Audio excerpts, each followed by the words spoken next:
অনেক business owner আমি দেখেছি তার হিরো প্রোডাক্ট বের করতে পারে না। जो दिखता है वो बिकता है। আপনি 50টা প্রোডাক্ট দিয়ে শুরু করছেন, 1 বছর পার হয়ে গেছে, 5,000 10,000 20,000 অর্ডার হয়েছে। এখন আপনি ইজিলি ডাটা অ্যানালিটিক্স থেকে ক্রাঞ্চ করলে আপনি পেয়ে যাবেন যে আসলে কোনগুলো ফাস্ট মুভিং, এবং যেগুলো দিয়ে আপনার গত 1 বছরের ড্যামেজ বেশি হয়েছে এগুলো বাদ দিবেন, আর যেগুলো বেশি সেল হয়েছে ওগুলোই প্রোডাকশন করবেন। একজন বিজনেস ওনারের বেসিক 2-3টা স্কিল আমাদেরকে বলেন এই মুহূর্তে যার করা উচিত, মানে মাস্ট হ্যাভ স্কিল।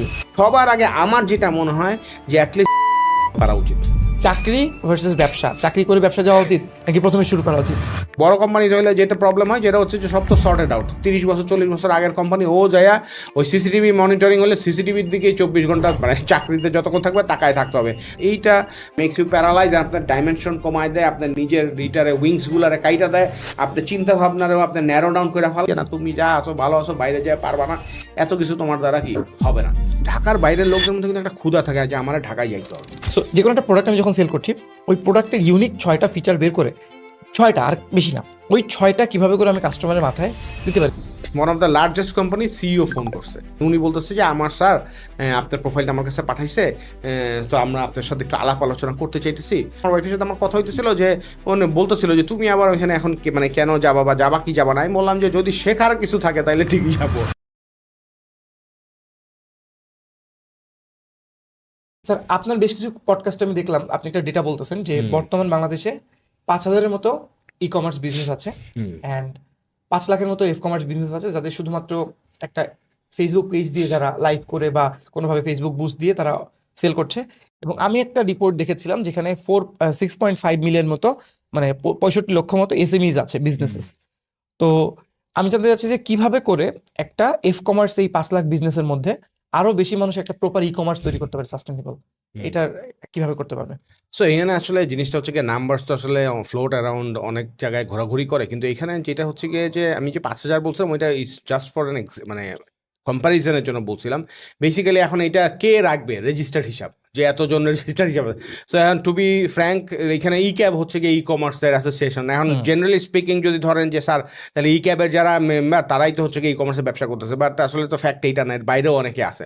সো ই ক্যাবের আমরা মনে হয় আমি একদিন হিসাব করতেছিলাম যে ই ক্যাবে ধরেন আসছে গেছে লাইফ টাইমে 1-2বারের জন্য হলেও ই ক্যাবের মেম্বারশিপ হয়েছে বা মেম্বারশিপ চার্জ দিয়েছে এইরকম আমি যতদূর মাথায় আসে সেটা হচ্ছে গিয়ে 4,600 জনের মতো আমি দেখছিলাম যে লাইফ টাইমে। তারপরে ওইটার থেকে আমি আবার ইমেল টেরিফাই করে দেখলাম যে লাইক 1,000 হাওয়া, মানে ইমেল পর্যন্ত ভ্যালিড নাই। সো এখানে ধরেন 3,500-এর মতো আছে। বাট এর বাইরেও অনেকে আছে যারা অফলাইনে করতেছে, ধরেন টুকটাক মাঝারি সাইজের ব্র্যান্ড বা বড় সাইজের ব্র্যান্ড, ওরা আসলে ই কমার্স করতেছে না, but they are like having a website just for like existence, মানে একটা দিয়ে রাখছে আর কি, যে ক্যাটালগ হিসেবে যদি কেউ অনলাইনে চেক আউট করতে যায় এসে আসে। কারণ অনেক ব্র্যান্ডই আছে যে অনলাইনে চেক আউট করায়, আবার অফলাইনে কি করতেছে তারা ফাইনালিটা করতেছে আর কি। হ্যাঁ, এই সো এইখানে হিসাবটা হ্যাঁ এইরকমই লাইক 5-7 হাজার 10,000-এর মতো হয়তো ই কমার্স সাইট আছে, এবং এদের মধ্যে ট্রুলি স্পিকিং যে ডেইলি অর্ডার করতেছে এবং ইউজারদের মাধ্যমে আপনার রেভিনিউ জেনারেট করতেছে, website they are using as a major sales channel, এইরকম আমার ধারণা যে 200-300-র বেশি হবে না। এখানে মেট্রিকটা কি, এটা ধরেন হয়তো ডেইলি 500 থেকে শুরু করে 250 থেকে শুরু করে আপনার হয়তো ডেইলি 5-7 হাজার 10,000 অর্ডার করতেছে, বা দারাজের মতো কোম্পানি 60-70 হাজার করতেছে, এইরকম কোম্পানিও আছে।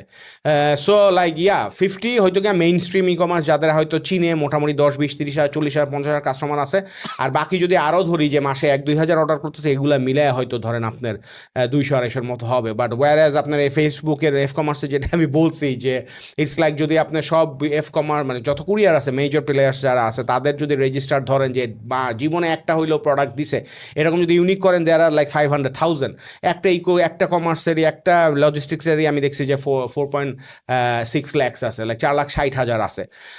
So this things are happening. এবং এখানে একটা জিনিস আছে আসলে যে আপনি জিজ্ঞাসা করছেন যে লাইক এফ কমার্সগুলো কীভাবে ই কমার্স হইতে পারে। এখানে আসলে কয়েকটা জিনিস, অনেক কিছুই আছে, বাট এখানে একটা জিনিস বলি যে এখানে কেন এফ কমার্স থেকে অনেকে সুইচ করতে চায় না। সো বেসিক্যালি যেটা হয় যে আপনার তো বললামই যে মানে আসলে কেন মানুষ এফ কমার্স থেকে ই কমার্স আসতে চায় না বা ই কমার্স কেন করতে চায় না, এর 1 নম্বর জিনিস হচ্ছে ভিজনের অভাব। মানে এফ কমার্স আর ই কমার্সের মধ্যে ডিফারেন্স কি সেটাই অনেকে বোঝে না। আর একটা জিনিস যেটা হচ্ছে যে আসলে সে হয়তো যার কাছে যায় বা করতে চায় সেও নিজেও জানে না যে আসলে কিভাবে করবে, বা সে মনে করে আরে ভাই এত কিছু দরকার কি, ফেসবুকে উঠাবো বুস্ট করবো প্রোডাক্ট আছে শেষ করেছে। এখন আমি এইটা মনে করেন যে কিছুদিন আগে একটা পডকাস্ট ফার্স্টে বলছি তখন ওই লোকজন আমার অনেকে ধুয়ে দিছে যে ভাই আপনি বুঝেন না টুঝেন না, আপনার এখানে ফেসবুকই হচ্ছে গিয়ে মেইন সেই। তো এখন জিনিসটা যেটা হইতেছে যে কেউ যদি একটা কুয়ার মধ্যে বসে থাকে তাহলে তো আসলে তারা বোঝানো সম্ভব না যে এর বাইরেও দুনিয়া আছে।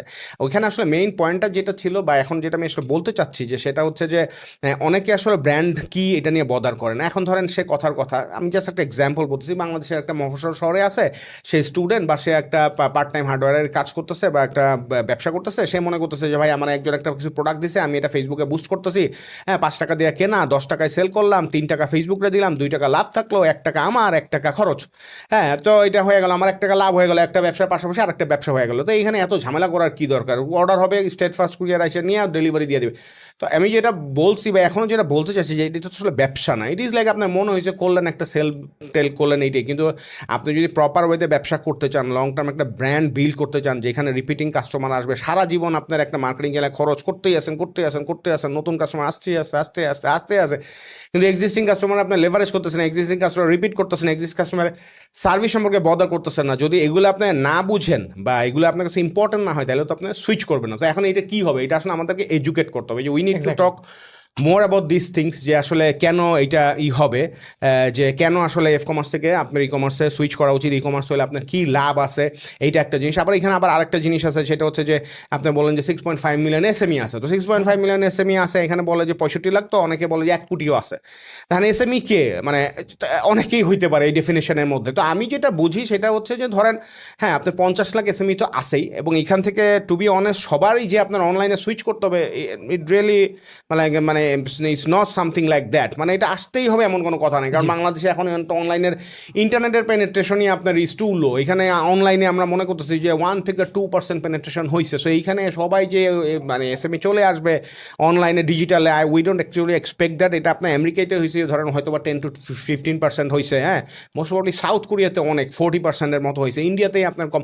তো বাংলাদেশে হইতে সময় লাগবে। আর অফলাইনে যেভাবে ব্যবসা করতেছি is fine, but the thing is যে যদি কোনো উদ্যোক্তা সে স্মার্ট এনাফ হয়, he will understand that e commerce and online is the future. সে ব্যবসা করতে করতে তার যদি মনে হয় যে আই এম গেটিং লিমিটেড, আমার অনেক পটেনশিয়াল আছে, আমার মধ্যে এনার্জি আছে, আমি একটা টিম বিল্ড করতে চাই, আমি একটা ব্র্যান্ড বিল্ড করতে চাই, I want to reach every corner of Bangladesh or even beyond Bangladesh, তখন সে স্বপ্রণোদিত হয়ে সে ক্ষুধার নলেজের হাঙ্গারনেস তার মধ্যে যদি থাকে, সে খুঁজবে, প্রপার জায়গায় যাবে, 2-3 জায়গায় হয়তো ধরাও খাবে, তারপরে সে রাইট জায়গায় পৌঁছায় একটা গাইডেন্স পাইলে সে হয়তো অনলাইনে সুইচ হইতে পারে। সো সবার অনলাইনে আসতে হবে, not necessary like that, but actually এইটা মানে যারা ক্ষুধা আছে তারা ঠিকই আসতে পারবে। আর টকিং অ্যাবাউট যে যারা এফ কমার্স তাদের জন্য কি রিস্ক বা তারা কেন অনলাইনে আসা উচিত, আমি যেমন একটা আর্টিকেল লিঙ্কডিনে লিখছি যে 80% অফ ফেসবুক বেসড হ্যাঁ businesses will vanish by 2026, because হচ্ছে গিয়ে তারা এই যে আপনার একটা জিনিস যে মানে ব্র্যান্ড বিল্ডিং বুঝতেছে না,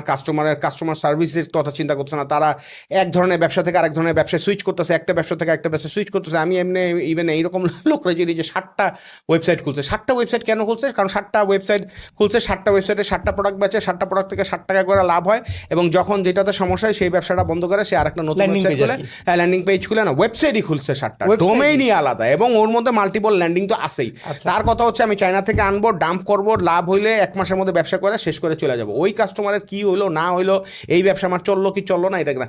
এবং তারা যেহেতু শুধুমাত্র ফেসবুক ওরিয়েন্টেড এবং অন্যান্য মার্কেটিং চ্যানেল কি করতেছে না, এক্সপ্লোর করতেছে না, দে অ্যাকচুয়ালি ডোন্ট নো যে এটা কি আরও ব্যবসাটা হইতে পারতো কি পারতো না। হয়তো বা সে যে একটা ব্যবসা করে 20,000 কাস্টমার জেনারেট করছে, এই যে আর তার অ্যাকুইজিশন করাই লাগতো না, এই 20,000 কাস্টমার এসে অন্যান্য মার্কেটিং চ্যানেল দিয়ে রিটেল করে সে একটা থেকেই পারতো। তার এই যে হতাশা যে প্রত্যেকবার আমি আনি নতুন প্রোডাক্ট, প্রত্যেকবার ক্রিয়েটিভ বানায়, কন্টেন্ট বানায়, এবং 6টা-7টা ব্যবসা, 3টা-4টা ব্যবসা, 2টা-3টা ব্যবসা যাই করতেছি, এত এনার্জি তার ওয়েস্ট হতো না যদি সে একটা ব্যবসা কি করতো, ফোকাস করতো। এবং এখানে একটা জিনিস যেটা হয় সেটা হচ্ছে যে কেন ওয়েবসাইটটা দরকার, মানে এখানে হচ্ছে কি একটা ট্রাস্টের বিষয় আছে। এখানে অনেক ব্র্যান্ড আছে যাদের ওয়েবসাইট আছে, তারপরও ফেসবুকে সেল বেশি হয়, কিন্তু ফেসবুকে সেল এর জন্যই বেশি হয় যার ইউজাররা জানে যে হ্যাঁ ওয়েবসাইটে গেছি আমি, আচ্ছা ঠিক আছে এখন আমি একটা স্ক্রিনশট দিয়ে দিলাম সময় থাকলে, আর যদি আমার সময় থাকে তাহলে আমি একটা প্রপার ওয়েতে দিলাম, কারণ ওই ওয়েবসাইটের মাধ্যমে করলো, এখানে অ্যাড্রেস ঠিক মতো দেওয়া থাকে, সব কিছু দেওয়া থাকে, সে দেখলো পারচেসের করলো, অনলাইনে একটা পেমেন্ট করতে হলে অনেকেই ক্রেডিট কার্ডে পেমেন্ট করতে যায়, বিকাশে পেমেন্ট করতে যায়, নগদে পেমেন্ট করতে চায়, এত হ্যাসেল, এত ব্যাক অ্যান্ড ফোর্থ করা লাগে না, ওয়েবসাইটে আমি করে চলে গেলাম, শেষ।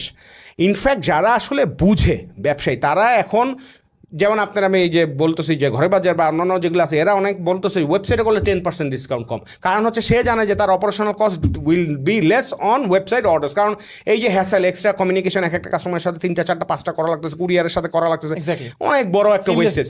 সো আমি সংক্ষেপে যদি বলি, 1 নাম্বার হচ্ছে যাওয়া উচিত ট্রাস্ট গেইনের জন্য, 2 নাম্বার হচ্ছে ব্র্যান্ড বিল্ডিংয়ের জন্য, 3 নাম্বার হচ্ছে এই যে কাস্টমারগুলা যে আপনি জোগাড় করতেছেন অ্যাকুইজ করতেছেন এগুলো যে রিটার্গেট করবেন, আপনি এই যে রিমার্কেটিং করবেন, এর জন্য ওয়েবসাইট ইজ আ মাস্ট। ফেসবুকও আপনি ধরেন অনেকগুলো অ্যাডের রান করতে জানেন if you don't have a website. So website থাকলো, পিক্সেল থাকলো, আপনি রিড করলেন, ওইখান থেকে আপনার একটা লং টার্ম একটা জিনিস করতে পারলেন, এবং আপনার বিভিন্ন জিনিস আপনার ইউজারের কোথায় এসে ড্রপ অফ হচ্ছে, প্রাইস দেখে চলে যাচ্ছে নাকি অ্যাড থ্রু কার্ডের থেকে চলে যাচ্ছে, এই জার্নিগুলো আপনি অনেক ভালো বুঝতে পারবেন নিজের যদি একটা কী থাকে সম্পত্তি থাকে। কারণ আর এই কথা তো বাদই দিলাম যে আপনার ফেসবুকের কস্ট দিনকে দিন কি হচ্ছে বাড়তেছে, এবং তারা কি হচ্ছে ফ্রাস্ট্রেটেড হচ্ছে, এবং ফেসবুক যখন বুঝতেছে তার খালি কোনো ওয়েবসাইট নাই, কোনো কিছু নাই, সে খালি আমার উপরেই নিচ্ছে, তার পুরো ট্রাফিক যে আছে 100% আমার এইখান থেকে যাচ্ছে, সে আমার উপরে খুব ডিপেন্ডেন্ট। সে যতক্ষণ পর্যন্ত মানে টাকা দিতে থাকবে ততক্ষণ পর্যন্ত ফেসবুক তারা দিবে, যখনই দেখবে যে না সে আমার উপর ওভার ডিপেন্ডেন্ট তখন সে আস্তে আস্তে সিপিআর বাড়াই দিবে, ওই লোক ফ্রাস্ট্রেটেড হয়ে আরও বাড়াবে, তখন ফেসবুক আবার একটু ঢিলা দিবে, আবার করবে। ইটস লাইক এ গেম, আপনি পুতুলের মতো নাচতেছেন ফেসবুকের এসে,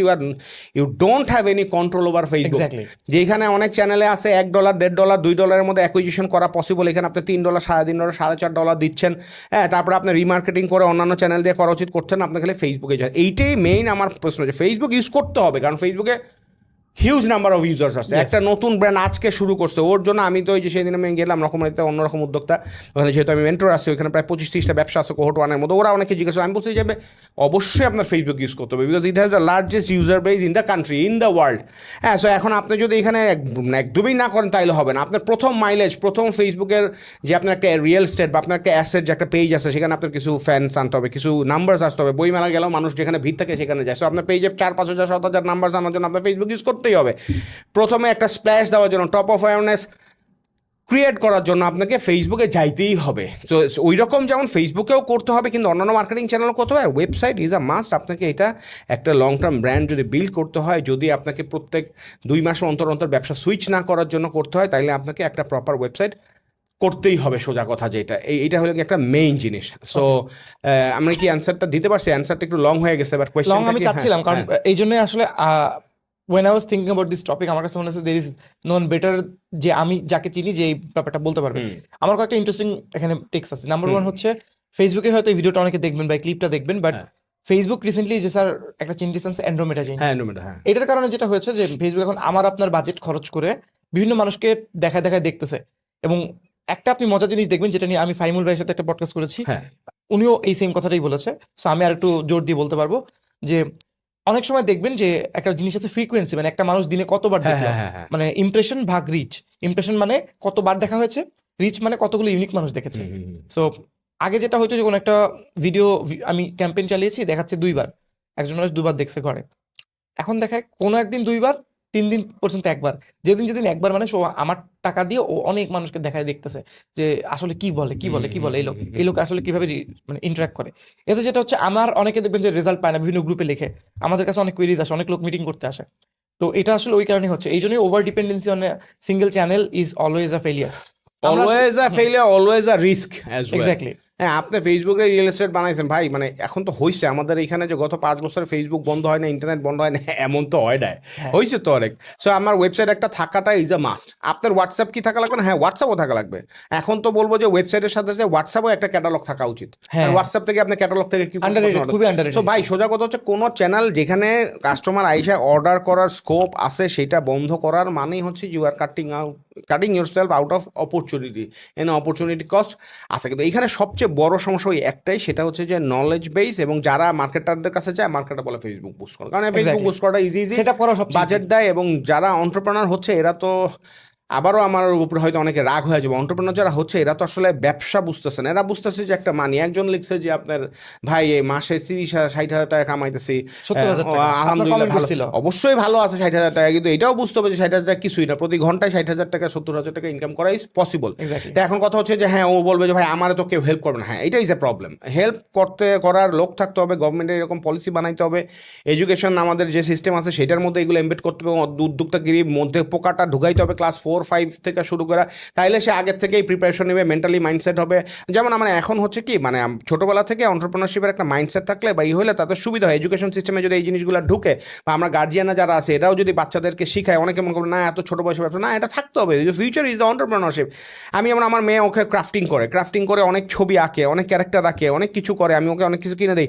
তারপরে ও ছোটো ছোটো ব্যান্ড বানায় স্কুলের জন্য, তারপরে এখানে রিংস বানায়, এগুলো যে ওর ফ্রেন্ডদেরকে গিফট দেয়। তখন আমি বলি যে বাবা তোমরা তো করতে পারো, like you can actually sell it. বলে না এটা কি কেউ কিনবে? আমি বলছি হ্যাঁ কিনবে, এবং তুমি এটা দাও, অনেকে বেশি দিয়ে কিনবে। বিকজ তুমি হয়তো আমাকে বলবা যে বাবা ওই তোমার আরেকটা ফ্রেন্ড যদি সেল করে, তুমি বলবা যে আমি ওইটা কিনি, কারণ তোমার ওইটার প্রতি অ্যাট্রাকশন বেশি, এবং আমি যত টাকাই হোক আমি ওইটা তোমার কি করবো, কিনবো। এবং আমার খুবই আমি অবাক হইলাম যে এসে আসলে আলহামদুলিল্লাহ, তো আমার বড় মেয়ের নাম রিদওয়া, ও যেটা করছে আমি হঠাৎ করে এসে বলতেছে যে বাবা আমরা উই হ্যাভ ক্রিয়েটেড একটা কারেন্সি।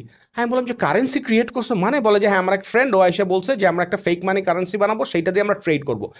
এবং তারা একটা 100 টাকার একটা ফেক মানি করে 5টা টিম বানায়, প্রত্যেকটা 20 টাকা করে দিছে, এবং তারা বাসার থেকে বিভিন্ন জিনিস বানায়, ওগুলাই আবার ওই ফেক মানি দিয়ে কী করতে সেল করতেছে। তাদের মধ্যে একটা কম্পিটিশন, আমাদের মধ্যে আজকে রেভিনিউ বেশি হয়েছে। I was like amaze. এইভাবে এটা আসলে স্কুলেরও একটা আছে, স্কুল থেকেও এই জিনিসটা ইন্সপায়ার করছে। সো এইরকমভাবে আমরা যদি ছোটোবেলা থেকে এন্টারপ্রেনারশিপ মাইন্ডসেটের হই, তাইলে মানে আমাদের মানে আগের থেকে আমরা প্রিপেয়ার থাকবো। সমস্যাটাই হচ্ছে যে মানুষ তো অবশ্যই টাকা ইনকাম করা দরকার, ফ্যামিলিরা সাপোর্ট করতে হয়, সব করতে হয়, কিন্তু ভাই মানে আমার যেই জায়গাটা সবচেয়ে বেশি কষ্ট লাগে সেটা হচ্ছে যে যারা এখানে এই ফেসবুক ভিত্তিক একদম সুপার ডিপেন্ডেন্সি হয়ে করতেছে, তারা আসলে ব্যবসার কষ্টটা বুঝতেছে না। যারা নন ফেসবুক টাইমে কষ্ট করে ব্যবসাটা দাঁড়া করছে, যে কষ্টটা করছে, টিমটাকে বানাইছে, নিজে খাটছে, শিখছে, এই জিনিসগুলো লার্নিংগুলো তো তার মধ্যে হচ্ছে না। মানে সে অলস হয়ে যেতেছে, তার ব্রেইনের মধ্যে আইডিয়া ক্রিয়েট করতেছে না, এবং একজনের উপরে ডিপেন্ডেন্ট হয়ে যেতেছে। সেই দিন ওই মার্কেটার পরে যদি বলে যে না করবো না, ওই মার্কেটারের কাছে সব নলেজ আপনার থেকে গেল, আর একজনের কাছে গিয়ে আপনি আবার চাতক পাখির মতো তার দিকে তাকায় থাকতে হবে আপনার সেলসের জন্য। কিন্তু যদি একটা ওয়েবসাইট থাকে, অন্যান্য চ্যানেল নিয়ে আপনি একটু পড়াশোনা নিজে করেন, তাহলে আপনার নিজেরও ডেভেলপ হয়, আপনার পুরো ইকোসিস্টেমেরই আপনার একটা আপগ্রেডেড হয়, এবং ফেসবুক আমাদেরকে এরকম কি করতে পারবে না, এক্সপ্লয়েট করতে পারবে না। This is so true. আমাদের কাছে যারা যারা রিচ আউট করে বেশিরভাগ মানুষ এই প্রবলেমই হয়। ভাইয়া একটা ভাইয়াকে দিয়ে বুস্ট করাতাম গত 3 বছর, ভাইয়ার সাথে আমার একটু ঝামেলা হয়েছে, উনি বলতেছে আমার অ্যাড ম্যানেজার দিবে না। এখন আপনার অ্যাড ম্যানেজার ওনার কাছে কেন থাকবে?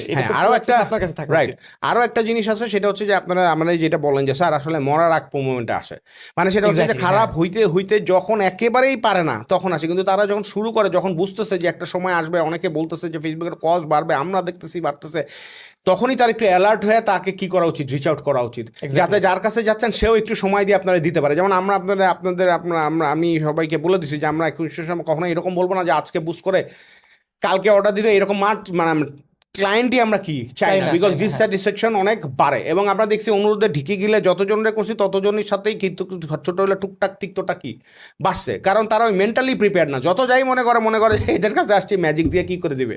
ভাই আমার কাছে 50,000 টাকায় আছে, লাস্ট ট্রাই করি, তারা গেছে অনেক কিছু ট্রাই করছে।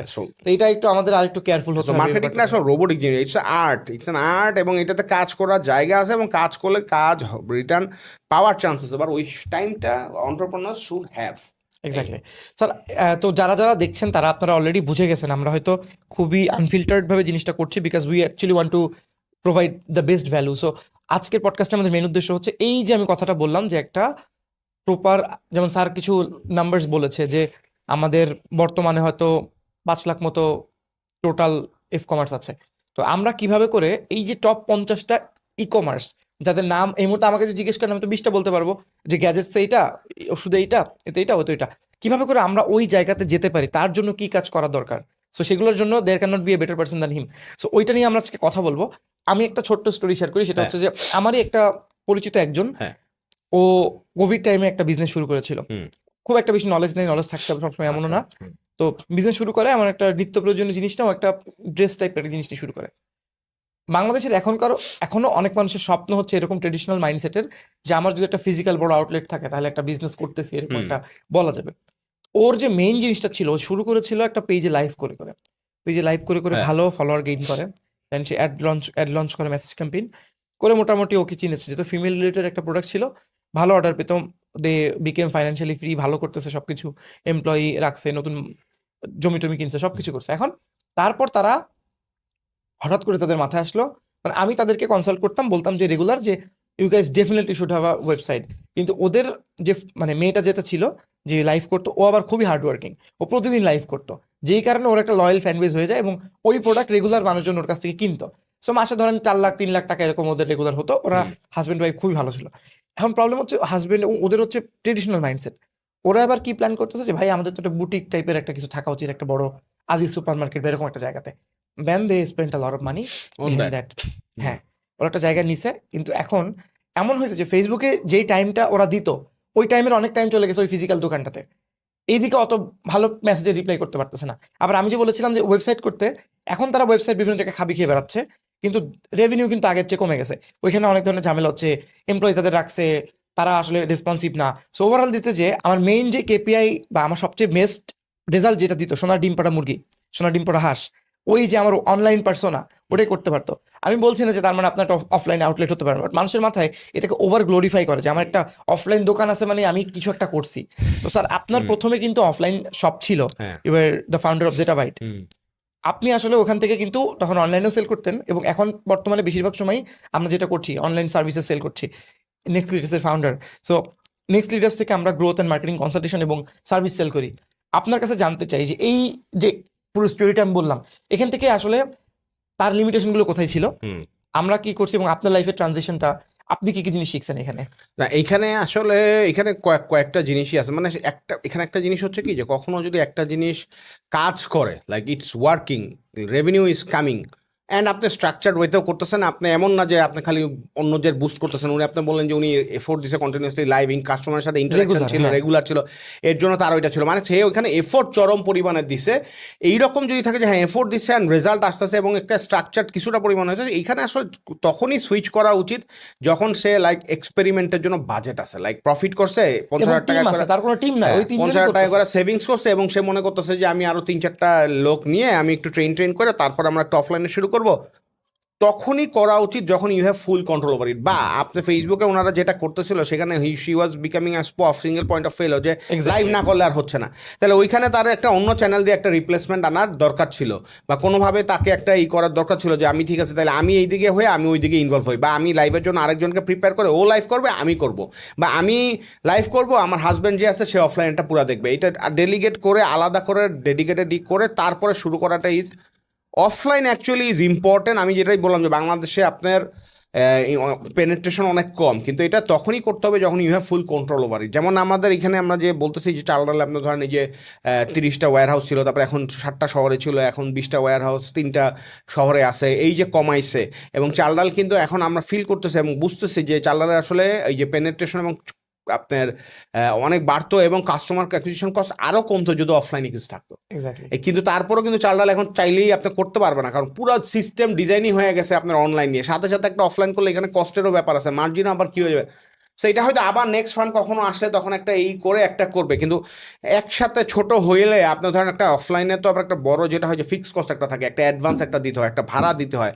সো তখনই দিতে হবে যখন আপনি ইউ হ্যাভ লাইক 15-20 লাখ টাকা জমায় ফেলাইছেন, এই টাকাটা ব্যাংকে না ফেলায় আমি আমার অফলাইনেরটা করি, ওইখানে আমি টিম রেখে আমি পালি, তাইলে আমার ওইটাতে করতে পারবো। So you have to have grip over your business before expanding or diversifying। যে আপনার হ্যাঁ এখানে আপনার ডান হাত আছে বাম হাত আছে, ডান হাত দেখবে অনলাইন, বাম হাত কাজ করে না, they did not work on team building. এইটাই। সো এটা একটা ভেরি ইম্পর্টেন্ট জিনিস। টিম বিল্ডিংটা আসলে অনেক সময় খুব টাফ হয়, ফাউন্ডাররা সব সময় যেটা বলে যে ভাই টিম কেমনে পাবো, এরা তো বুঝে না, নিজেই করতে হয়। আমার বেসিক ব্র্যান্ডিং নলেজ থেকে মনে হয় আপনি যেটা বলেন যে চাল ডাল বা চাল ডাল টাইপের কোম্পানি হয়তো চেষ্টা করতে পারতো অফলাইন কিছু থাকলে, there could be something to fall back. যেমন এখানে একটা এক্সাম্পল, আবার গুড এক্সাম্পল আছে খাসফুড। খাসফুড কিন্তু অনলাইনে করে এখন কিন্তু তারা অফলাইনে 18টা করে ফেলছে, অনলাইনেও কিন্তু সে খুব বেশি করতেছে না।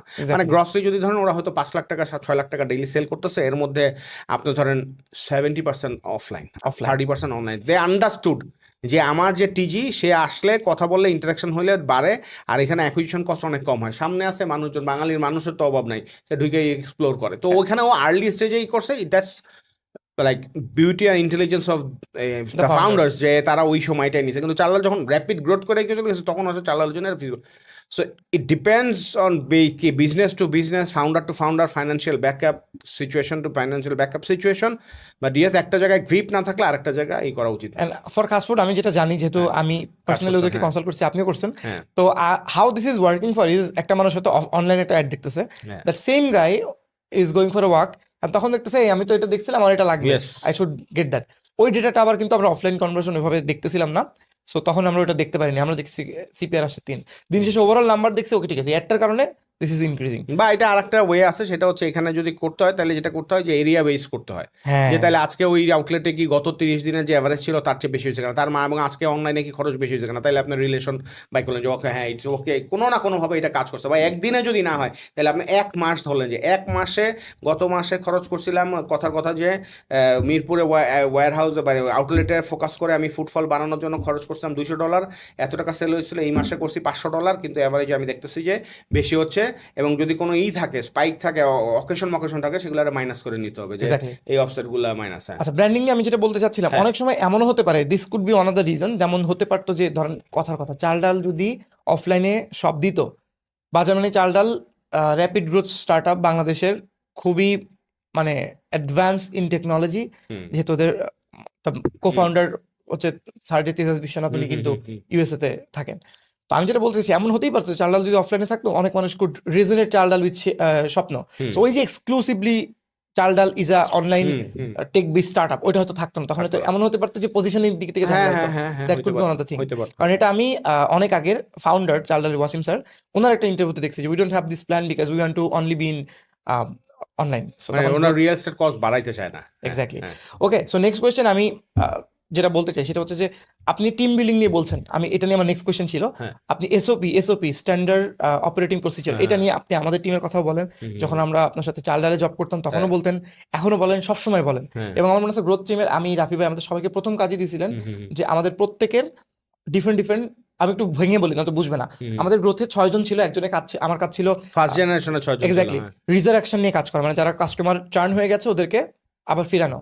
রাফিবের কাজ ছিল হচ্ছে অ্যাকুইজিশন নিয়ে কাজ করা, যে যারা নতুন কাস্টমার আসবে তাদেরকে কিভাবে আনা যায়। একজনের কাজ ছিল রিটেনশন, যারা অলরেডি আমাদের কাছ থেকে কিনছে ওদেরকে কিভাবে আমরা ধরে রাখতে পারি। আরেকজনের কাজ ছিল ব্র্যান্ডিং নিয়ে কাজ করা, একজনের কাজ ছিল ইন্টারনাল টিমের কমিউনিকেশন নিয়ে কাজ করা। ওভারঅল লং স্টোরি শর্ট, আমি জানতে চাই আপনি তখন আমাদেরকে প্রথম কাজ দিয়েছিলেন যে find out what can be your course SOP. আমি অ্যাজ আ রিজারেকশন লিড, আমি গ্রোথের রিজারেকশন নতুন পুরোনো কাস্টমারদেরকে যারা চলে গেছে ওদেরকে ফিরে আনার জন্য আমার প্রসিজিওর কি হতে পারে, আমি একটু চাচ্ছি এসওপি জিনিসটা একটু আপনি ফাউন্ডারদেরকে বোঝান। মানে এসওপি সোজা কথা হচ্ছে গিয়ে, মানে এটা তো আপনি দেখছেন স্ট্যান্ডার্ড অপারেটিং প্রসিডিউর, তাহলে এটা তো নামেরই নাই, মানে এটা বেসিক্যালি কি আসলে, এইটা Exactly. বেসিক্যালি ভাই এইটা কেন করা হয়, এইটা মেইনলি করা হয় যে সবসময় আমরা বলি না যে হ্যাঁ এটা এইভাবে করে এইভাবে, তো এখন আমার মাথায় থাকা লাগবে, থাকলে হবে না, এটা has to be written somewhere, so that আপনার সেকেন্ড ম্যান বা আরও টিম নামে একটা নতুন আসলে ওরে বলেন যে এই যে this is our play book, Exactly. This is how we work, তুমি এই জায়গায় ঢুকছো, তোমার এই জায়গার যে রোল সেটার এখানে যে যে কাজ হয় এগুলোর এসওপি হচ্ছে কি এইটা। তাইলে যেটা হইলো যে ওরে আপনি বসে বসে সব কিছু আপনার কি করা লাগলো না, শেখায় দেওয়া লাগলো না, বসা লাগলো না। ও যদি এমন হয় যে 3 জনের টিমে জয়েন করছে, হি ইজ দ্য ফোর্থ গাই, ওই 3 জনের মানে মানে পছন্দ অপছন্দ ব্যস্ততা অবস্থার উপর ওর গ্রোথটা ডিপেন্ড করবে না, বেশিরভাগ ও নিজে নিজে অনবোর্ড হয়ে যাবে, তারপর যেখানে যেখানে আটকাবে সেখানে সেখানে হইলে, এবং এটা ওয়েল ডিফাইন থাকলো যে হ্যাঁ ও he knows what is the system. যেমন একটা ক্যাম্পেইন হতে পারে, ক্যাম্পেইন হলে কি হবে, সবার আগে ক্যাম্পেইনের টাইটেল ফিক্স হবে, তারপরে ক্যাম্পেইনের গোল ফিক্স হবে, তারপরে টাইটেলের কন্টেন্টের আপনার কি যাবে, রিকোয়েস্ট যাবে, তারপরে অ্যাডভার্টাইজিং এর বাজেটের রিকোয়েস্ট যাবে, ওগুলো অ্যাপ্রুভাল হয়ে আসবে, তারপর মার্কেটিং টিম ওইটারে কি করবে, এক্সিকিউট করবে, তার আগে সোর্সিং এর সাথে আলাপ করবে যে তোমার এখানে স্টক আনতেছো, সোর্সিং বলবে যে এতদিন লাগবে, তারপর ওরা লঞ্চ করবে, তারপরে কমিউনিকেশন শুরু হবে যে অমুক অমুক থেকে হচ্ছে, তারপরে অ্যানালিটিক্স টিম বলবে যে হ্যাঁ এটা ইটস ওয়ার্কিং, 7 দিন পরে অ্যাসেসমেন্ট হবে যে ঠিক আছে এটাকে আমরা এক্সটেন্ড করবো না থাকবে, এই যে কথা। এখন এইটা আপনার মাথায় যদি থাকে, আমার মাথায় যদি থাকে, আরেকজনের মাথায় যদি থাকে, এইটা হলো গিয়ে গোত্তা খাবে এবং অনেক ভুল হয় এই সময়। এবং মাঝখানে আমরাও আমি সাফার কি করছি। বলি, হ্যাঁ অনেক মানুষ আছে নিজে যেটা ভাবছে, ধরেন আপনার মতো ওইটা কমিউনিকেট করতে পারে না, হ্যাঁ, হ্যাঁ। দেয়ার আর পিপল যারা হ্যাঁ, হ্যাঁ, হ্যাঁ। একটু ইন্ট্রোভার্ট হয়, হ্যাঁ। ওই ক্ষেত্রে কি হবে, হ্যাঁ কমিউনিকেট সেটা তো করতে পারে issue। না, প্লাস ধরেন আমি হয়তো এনার্জিও নাই, প্লাস আমি অ্যাভেলেবল নাই, হ্যাঁ। তখন কি হবে? এই জন্য সব কিছুর একটা এসওপি থাকলে যেটা হয় সেটা হচ্ছে যে আপনার মানে you don't become single point of failure. হ্যাঁ এই সিঙ্গেল পয়েন্ট অফ ফেইলর একটা মানুষও হইতে পারে, মানে হইতে পারবে না, একটা প্রসেসও হইতে পারবে না, একটা ভেন্ডরও হইতে পারবে না যে এই ভেন্ডরের কাছ থেকে খালি ডিম নিচ্ছেন এবং ও মাসে মাসে 5 পয়সা করে অ্যাড করতেছে যে এই স্যার আমার গতি নাই। তাহলে কি কখন এইটারও এসওপি থাকবে যে কখন নতুন ভেন্ডর সার্চ করবে, যখন দেখবে যে এই এত মাসের মধ্যে প্রাইস এতবার চেঞ্জ হয়েছে, এত ফ্রিকোয়েন্সি হয়েছে, এত পার্সেন্ট হয়েছে এবং আমাদের মার্জিনের জন্য কমে গেছে, look for new vendor. New ভেন্ডরের আবার এসওপি, নিউ ভেন্ডরের এসওপি হচ্ছে পত্রিকা দিবে, ফেসবুকে দিবে, পরিচিতদের মধ্যে নক Yes. দিবে, আগে যারা নক করছে তাদেরকে কল করবে। তারপরে হইলো গিয়া ভেন্ডর বিডিং এর এসওপি, যে কিভাবে বিড করবে, এত এত করে হবে। তারপরে হলো ভেন্ডর লকের প্রসিডিউর, তারপরে হলো অনবোর্ডিং এর এসওপি। প্রতিটা জায়গায় আপনার এসওপি থাকবে এবং এটা একদিনে হবে না, আপনার ফাউন্ডার প্রসেস আসতে থাকবে আর এগুলো লিখতে থাকবে, এবং এসওপি চেঞ্জ হইতে পারে। হ্যাঁ, এবং এখানে বারবারই চাল ডালের কথা আসবে। সেখানে আমার সুমন ভাই, আমাদের অপারেশনের যে হেড, এবং শোভন আমাদের যে অপারেশনের ডেপুটি ডিরেক্টর ছিল, শোভনটা এখন চাল থেকে অন্য জায়গায় গেছে, he is like doing his own venture. হ্যাঁ, অ্যাগ্রোটেকের কাছেও কাজ করতেছে। He is very passionate about হ্যাঁ, it. Passionate, is very nice guy. So ওর কাছ থেকে আমি শুনছি, এবং ওরা বলতেছে যে ওখানে চম্পা কলার এসওপি আছে, সবরি কলার এসওপি আছে, পেঁয়াজের রেসিপি আছে, বরবটির রেসিপি আছে, ধইনা পাতার রেসিপি আছে। তো এগুলা মানুষ শুনলে তো মাথা নষ্ট হচ্ছে, কি কয় ধইনা পাতার রেসিপি আবার কি? ধইনা পাতা কয়টার সময় অর্ডার করতে হবে, আনার পরে ফ্রিজিং কখন করতে হবে, তার মধ্যে স্প্রে করবে কি করবে না, কোন প্যাকেটে কইরা দিতে হবে, প্যাকেটের মাথায় রাবার একটা বানবে না দুইটা বানবে, ডেলিভারির সময় ব্যাগের মধ্যে যে স্ট্যাক করবে উপরে রাখবে না নিচে রাখবে, যায় যে কাস্টমারের ফ্লোরের উপরে রাখবে না নিচে রাখবে, সে সব এসওপি এখানে আছে। এবং এইগুলো আছে দেখেই যখন আসতে থাকে তখন যেটা হয়, আপনার ফ্লোরে 25 জন লোক থাকলে 25 জনের মাথায় এইটা আছে। Exactly. নতুন 5 জন আসলে ওই 25 জনের দেখা দেখি কথা কইতে কইতেই জিনিসটা হয়ে যায়। আর ট্রেনিং বুকও একটা থাকে, ওরা আসে দেখে যে ও আচ্ছা যা দেখছি সেটাই তো হচ্ছে। So SOP is super duper important. অনেক ফাউন্ডার আমি এখন যাদেরকে এই দিয়ে কনসালটেন্সি দিয়ে বা এই করি, তারা সবসময় বলে যে ভাই এইটা কে লাগবে, এত সময় তো হচ্ছে না। কিন্তু আমি ওদেরকে বলি যে না, before taking consultation you need to understand যে এখানে কোর টিমের এবং ঈশ্বর রেসপন্সিবিলিটি আছে, এবং একটা সময় আপনাকে একটা ধাক্কা নিতেই হবে, অ্যাডজাস্ট করতেই হবে।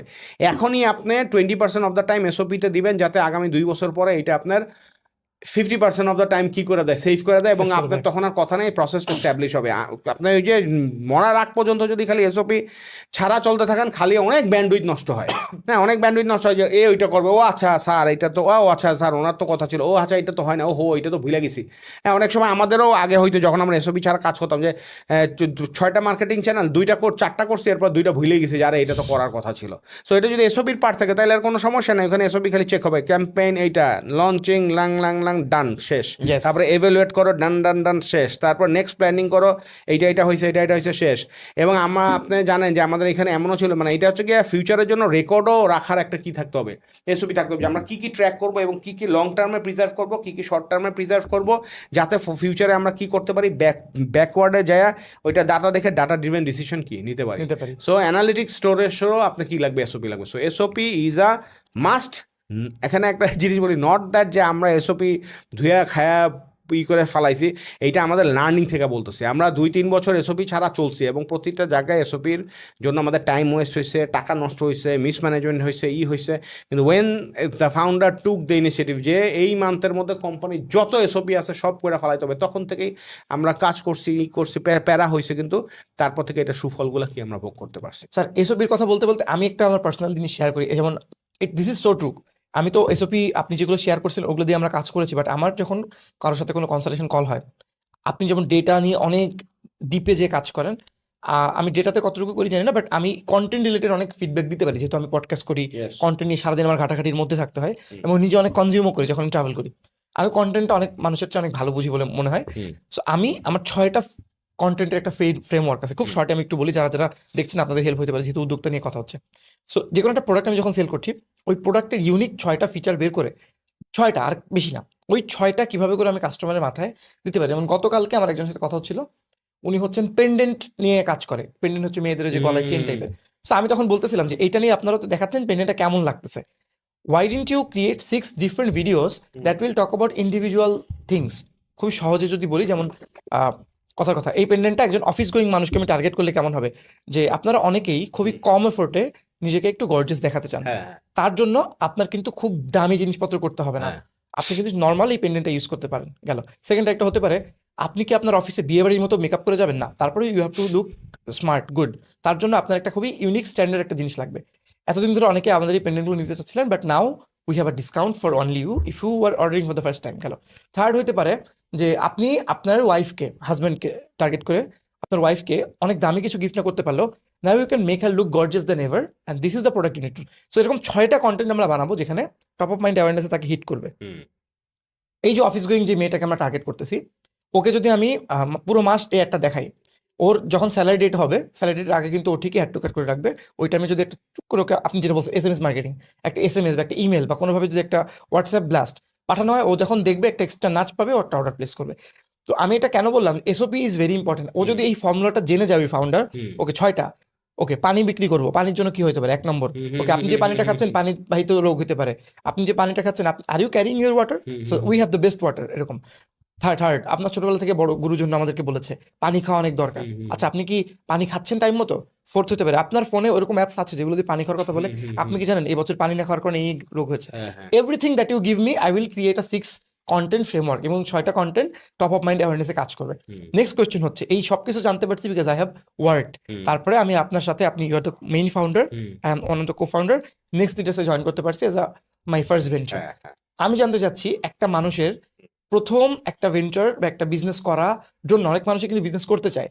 আপনি উদ্যোক্তাদের নিয়ে অনেক কাজ করেন, অনেক মিটিংস করেন, আপনি আবার ওয়ান সেশনও এখন শুরু করছেন, কারণ আপনি বুঝতে পারছিলেন, আমি যতদূর জানি আপনার সাথে কথা বলে, আপনি হয়তো এটা নিয়ে আরো বলবেন, যে অনেক মানুষ আসলে রিচ আউট করে বাট খুব সিরিয়াস মানুষজনের মধ্যে কম থাকে, সেই জন্য আপনি একটা ফিল্টারেশনের জন্য ওটা রাখছেন। আমি জানতে চাই, একটা বিজনেস শুরু করার আগে যত কিছু বলেন, SOP বোঝা, এটা বোঝা, ওটা বোঝা, আমরা এমন ফাউন্ডার দেখছি যার প্রথম ভেঞ্চার অনেক সাকসেসফুল হয়েছে, এমন ফাউন্ডারও দেখছি যে অনেক বছর চাকরি করছে, দেন দে স্টার্টেড। আপনারও কিন্তু প্রথম আপনি সিটি কলেজের লেকচারার ছিলেন, then you started your venture. অনেক এত কথা বলার মেন উদ্দেশ্য, চাকরি ভার্সেস ব্যবসা, চাকরি করে ব্যবসা যাওয়া উচিত নাকি প্রথমে শুরু করা উচিত? অনেক স্কুল অফ থট আছে যারা এরকম বলে যে আসলে যদি অনেক বেশি মাথায় বিভিন্ন ডেটা চলে আসে, সে আসলে নিজের পোটেনশিয়াল বুঝতে পারে না, সে হয়তো অনেক বড় হইতে পারতো, সে তার মাথায় ভয় চলে আসে, ওভার অ্যানালিসিস ও প্যারালিসিস। আবার অনেকে বলে, যেমন সেবারের এক্সাইজেড আদনান ভাই, উনি খুবই পলিশড, একদম প্রপারলি ওনার ক্যালেন্ডলি সেট করা থাকে, গুছানো খুবই। সো উনি আবার কিন্তু কর্পোরেটে অনেক ভালো করছে, অনেক বছর চাকরি করছে, তারপরে ওনার ভেঞ্চার শুরু করছে। সো আপনার পার্সোনালি কি মনে হয়, হোয়াট কুড বি দ্য? আমার পার্সোনালি মনে হয় যে সত্যি কথা বলতে, যে কোনটা আগে কি করা উচিত, এখন এটা ডিপেন্ড তো করে যে আলটিমেটলি আপনি কি করবেন, সেটা কি আপনি ঠিক করছেন কিনা সেটার উপর ডিপেন্ড করে।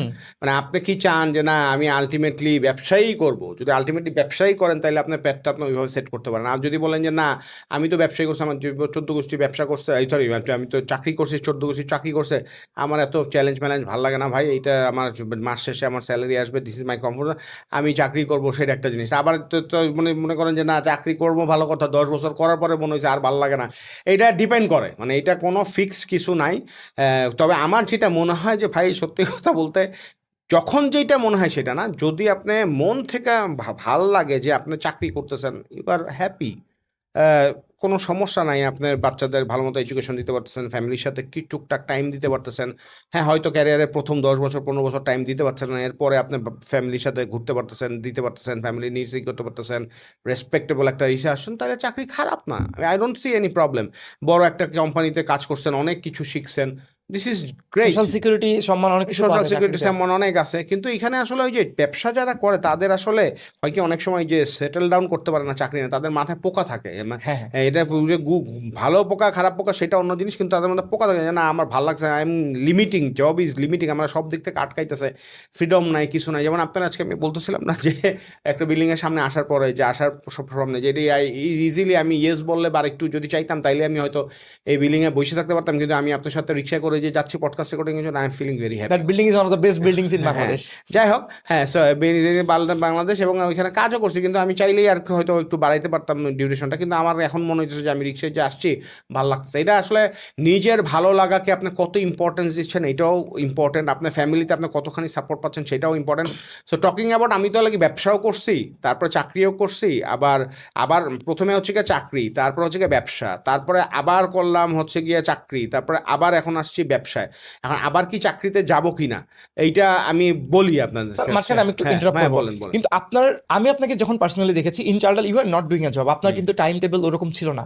আপনি এমনও হয়েছে, আমি দেখছি আপনি বাদাম খাইতে খেতে রাত 3টার সময়ও পরের দিন কি করবেন আপনি অডিও দিয়েছেন আমাদেরকে গ্রুপে। এমনও হয়েছে যে একদিন আপনি বিকাল 2টার সময় আসছেন, তার আগে আমাদের সব প্রসিজার রেডি ছিল, হাত ভাই, and we took care of everything. So আপনি কিন্তু এখানে প্রচন্ড লেভেলের ফ্রিডম নিয়ে কাজ করছেন, and that's why the result কেম।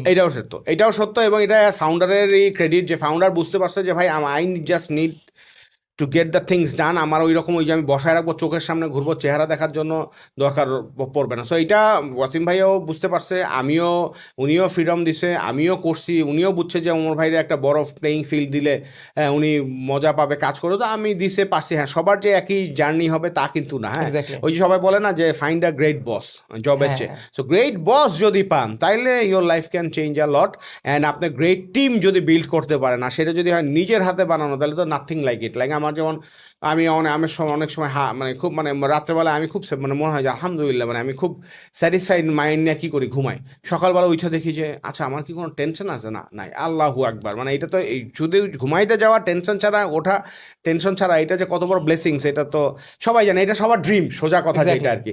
তো যাই হোক, যেটাই হচ্ছে সেটা হচ্ছে যে আমার মনে হয় যদি ব্যবসা করতে চান, কোনো জায়গায় চাকরি করে শেখা ভালো, ছোট কোম্পানিতে বা মিড সাইজ কোম্পানি গেলে ভালো হয়, কারণ ওইখানে একজন লোক 3-4টা 5টা করে কাজ করে, আপনার সব কাজেরই ফ্লেভার থাকে এবং আপনি বুঝতে পারেন যে আপনার এই জিনিসটা টানতেছে, এই আপনার কি মার্কেটিং টানতেছে নাকি অ্যাডমিন টানতেছে নাকি আপনার সোর্সিংয়ের বেশি ভালো লাগতেছে নাকি আপনার ক্রিয়েটিভ সাইডে যাচ্ছেন সেটা ভালো লাগছে, এটা চিনে তারপরে আপনি মনে করেন যে একটা ডিসিশন নিতে পারেন যে যেটাই হোক সেটাই তো আপনার ব্যবসা হিসেবে কি করতে পারেন, চুজ করতে পারেন। Great example can be Zeeshan ভাই, উনি কিন্তু মার্কেটিং এ ছিল, এখন কিন্তু he is doing HR job, he is doing fabulous. Fabulous, হ্যাঁ। অ্যান্ড ওকে এইচআরে স্টার্ট করবে কিনা আই ডোন্ট নো, মানে আমার যদিও খারাপ লাগে যে হি ইজ নট আ মানে এইচআর ম্যাটেরিয়াল, ও শান্তশিষ্ট ঠিক আছে, he is a number guy as well, ওর মধ্যে কোডটার মধ্যে নাম্বার অনেক আছে, আমি তারা চাই যে সে আবার কি সে ফেরত আসুক। Anyways that's a different story, ওইটা আর আলাদা জিনিস।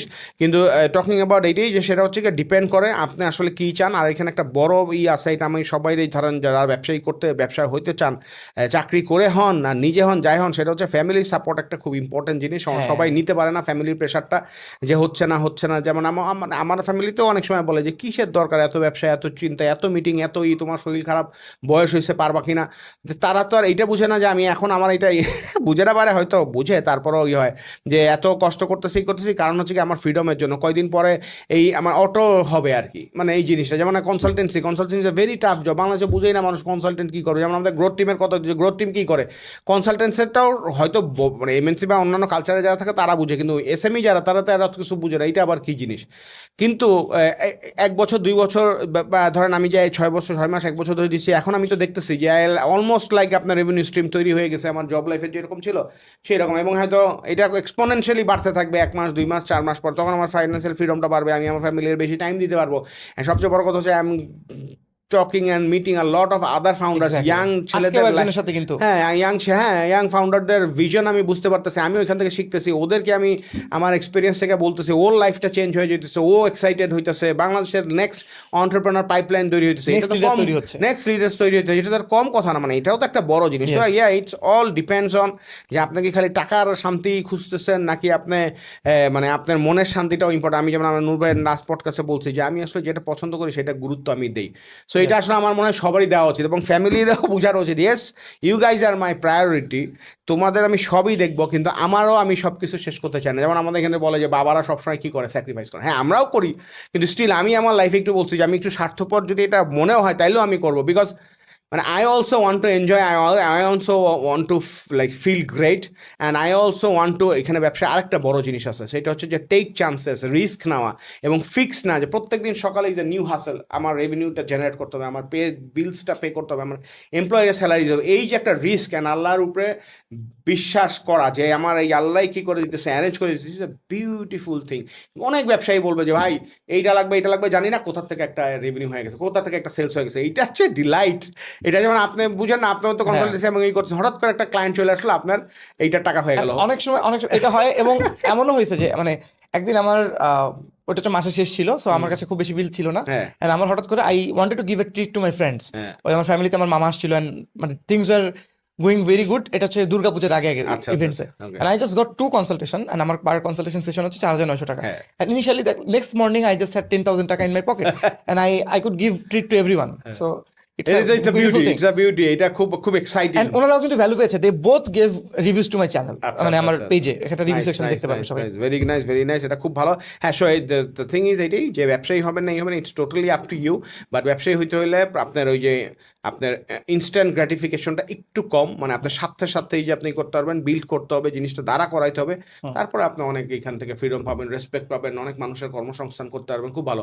অ্যাট দ্য সেম টাইম জবও খারাপ না। আপনি যদি একটা বড় কোম্পানির একটা বড় ইম্পর্টেন্ট জায়গায় বসে, এই যেমন ধরেন আমি চাল ডালে গেছি, তো আমি যদি আমার কোম্পানি যেটা বাইরেই খালি টাইম দিয়ে যেতাম, এটা হয়তো আমি জানি না চাল ডালের মতো বড় করতে পারতাম কিনা, কিন্তু চাল ডালে আসার পর আমার যেটা মনে হয়েছে যে I only focus on my skill and Chaldal gave me the financial and all tech and other supports, এবং আমি ওটা নিচ্ছি। So it's a good thing. আপনারা ওইখান থেকে আসছেন, আমি ওইখানে চাকরিতে গেছি হয়েছে, আসছে টিম লিডার, আপনাদেরকে আমি পাইছি, এটাই তো একটা beautiful journey. So job is also not bad, you just need to enjoy it and you just need to ask your self যে এটা কি ঠিক আছে, ভালো।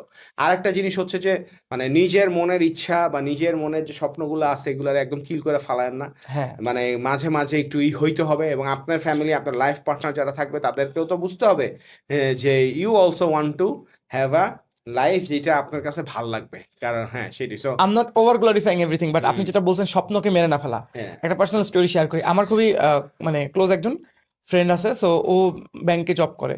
তো he or she doesn't know about what we do, মানে ওইভাবে বুঝে না, বোঝার কথা না। সো এন্ট্রি লেভেল একটা ব্যাংকে জব করছে, মানে he or she is making good amount of money, but তো ও ওর ম্যানেজারের কথা বলতেছে যে আমার পুরো ব্রাঞ্চের যে ম্যানেজার আছে না, ওনার স্যালারি হচ্ছে 93,000 টাকা। আমি ওর ফ্রেন্ড, এখন আমি মনে মনে হাসতেছে, বলতেছে যে আমি গতকালকে একটা ম্যাক মিনি কিনলাম 72,000 টাকা দিয়ে আমাদের এডিটরের জন্য, and I paid my editor and thumbnail designer total 43,000 টাকা। সো আমি তো বলবো না যে আমি এত টাকা আর্ন করতেছি, বা এটা হচ্ছে। So that is also possible, যেটা ও চিন্তাও করতে পারতেছে না এই মুহূর্তে। সেটাই সেটাই। সো মানে if he or she things যে আমার ম্যানেজার, যে লোকটার বয়স এখন 40, তার প্রতিদিন অফিসে আসতে হয়, আমি বলতেছি না ওটা খারাপ, যারা চাকরি করতেছে হ্যাঁ। Great work, great service. আমিও চাকরি করছি 4.5 বছর, বাট পয়েন্ট আমি যেটা বলতে চাচ্ছি যে আসলে অনেক কিছু possible. There is a wider horizon. হ্যাঁ, এখন আপনি যদি পাখা মেলতে পারেন তাহলে অনেক কিছু। এখন আমার বসে বসে আমার হয়তো এখানে ব্যথা করতেছে, আমি দিনে হয়তো 10 ঘন্টা 12 ঘন্টা কাজ করতেছি, একটা ক্লায়েন্ট হয়তো আমাদের রেজাল্ট পাচ্ছে না, ওনার জন্য আমাদের সব ব্যাক এন্ড ক্যালকুলেশন করে টেনশন করা লাগতেছে। ওই স্ট্রেসটা হয়তো ব্যাংকের লোক নাই, সে হয়তো ব্যাংকে বসে রিলস দেখতে পারতেছে। সো এটাই আসলে মিস এন্ড ম্যাচ নিজেরই খুঁজতে হবে। বাট আমি যেটা বলতে চাচ্ছি, many things can be possible. অনেক কিছু করছে। আমার নীল নাফিসের সাথে হয়তো কয়েকদিন পরে একটা পডকাস্ট হবে। সো নীল নাফিস আমার চেয়ে বয়সেও ছোট, but he is doing wonders. ওনার কথা শুনলে শুনতে ইচ্ছা করে, I can get to learn many things. Sir, আমি আসলে জবের কথাটা আরও একটা কারণে জিজ্ঞেস করছিলাম, কারণ আমার সাথে তো কিছু ইন্টার্নসরা কাজ করছে, যাদেরকে আমরা ওই যে নেক্সট জেন প্রোগ্রামের মাধ্যমে নিছি।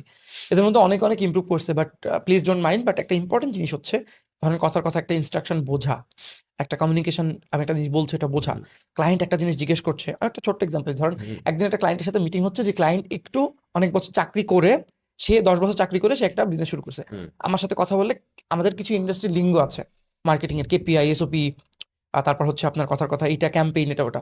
সো ও জিজ্ঞেস করছে যে ভাই, এটা রিয়েল স্টোরি, আমাদের একটা ইন্টার্ন ছিল মিটিং এ। সো জিজ্ঞেস করছে যে ভাই, এই পুরো জিনিসটা একটা কেসওপি দিয়ে, কেপিআই দিয়ে, কেপিআই একটা মিটিং মিনিট শেয়ার করেন। ও আমাকে পরে ইনবক্সে, হাই ভাইয়া, কেপিআই বুঝি নাই আসলে কি করতে হবে আমাকে। এখন ওর বুঝতে হবে না, he is an intern, 22 years old, সব ঠিক আছে।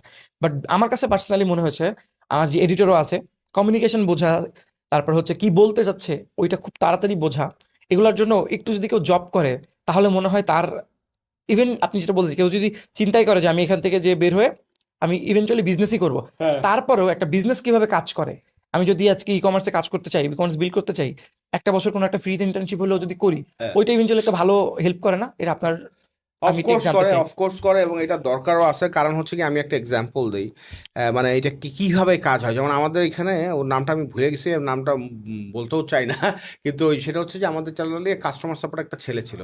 ও ইয়েস, মনে পড়ছে, নামটা বলি আসলে, সাইদ, ওর নাম সাইদ। সো ও আর কি 4 বছর আগে, মানে আমরা যাওয়ার পরে 2 বছরের মতো ছিল, তারপরে 4 বছর আগে সে চলে যায়। তো 4 বছর তারপর আমার সাথে ও কমিউনিকেশন ছিল, ওর করছে। ওরে দেখতাম যে আমি যে কোনো কিছু একটা করলে, ছবি টবি তুলি করলে, ও নিজে গান গাইতো, ওই গান একটা ছবির মধ্যে অ্যাড করে আমার পাঠাই দিত। মানে ওর টপ অফ মাইন্ড এটাই ছিল যে এই ছেলেটা খুবই ক্রিয়েটিভ, যে কোনো একটা ছবি দিলে ওইটার পিছনে একটা গান গেয়ে সে আপনার ওই যে এডিট মেডিট করে এটা পাঠাই দিত। তো এবং আমাদের চাল্লাল ফ্যামিলি নামে একটা ছিল, ওইটা দিত। সো যাই হোক, হঠাৎ করে 1 বছর 2 বছর খবর নাই, তারপর ওরে আমি দেখি যে বিভিন্ন জায়গায় টিম নিয়ে ছবি দিচ্ছে, মানে ওর নিজের টিম নিয়ে। তো যাই হোক, ঘটনাক্রমে যেটা হয়েছে সেটা হচ্ছে, ফাস্ট ফরওয়ার্ড 4 বছর পরে সে আজকে আসছে এখানে আমাদের যে লাইট অফ হোপ ভেঞ্চার্স, আমরা যেটা ওই যে ওয়ালি ভাইদের সাথে মিলে আমরা করতেছি একটা বিজনেস মেন্টরশিপ, ওইটার মধ্যে সে আসছে, আর সেকেন্ড কোহোর্টে পার্টিসিপেন্ট হিসেবে আসছে। তো আইসা আমরা বলতেছি যে স্যার কেমন আছে, আমি বললাম যে হ্যাঁ ভালো আছি, কি অবস্থা তোমার? বলে যে স্যার আমি তো মাঝখানে অনেক লস টস খাইছি, প্রায় 2 কোটি টাকার মতো লস হয়েছে। 2 কোটি টাকা লস খাইছো, তুমি কি করতেছিলে? মানে I was like really surprise, কি বলো?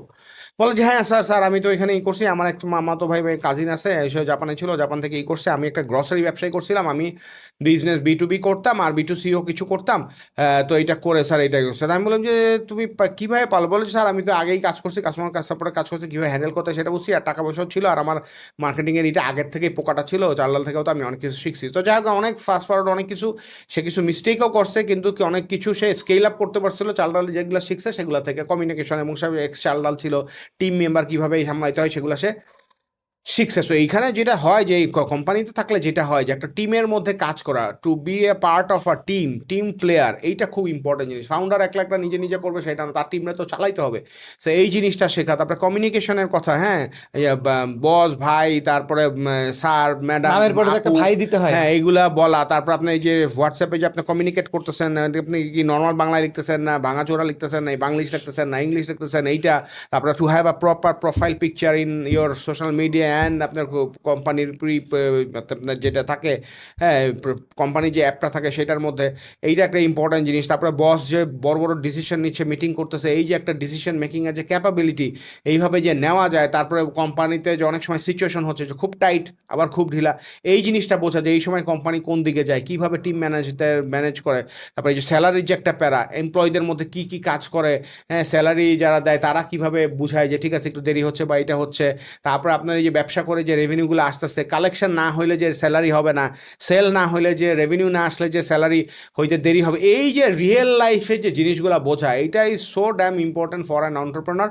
এবং এর জন্য আপনার একটা জায়গায় কাজ করা উচিত। এবং যেটা বলছি যে ছোট কোম্পানি হলে যেটা হয় যে এক একজনের ঘাড়ে 3-4টা রেসপন্সিবিলিটি থাকে, ওইটা থাকলে আরও বেশি ওয়াইডার হয়। Start up. আর নাহলে বড় কোম্পানি, হ্যাঁ স্টার্ট আপ এক্স্যাক্টলি, বড় কোম্পানি হলে যেটা প্রবলেম হয় যেটা হচ্ছে যে সব তো সর্টেড আউট, 30 বছর 40 বছর আগের কোম্পানি, ও যায় ওই সিসিটিভি মনিটরিং হলে সিসিটিভির দিকেই 24 ঘন্টা 12 ঘন্টা, মানে চাকরিতে যতক্ষণ থাকবে তাকায় থাকতে হবে।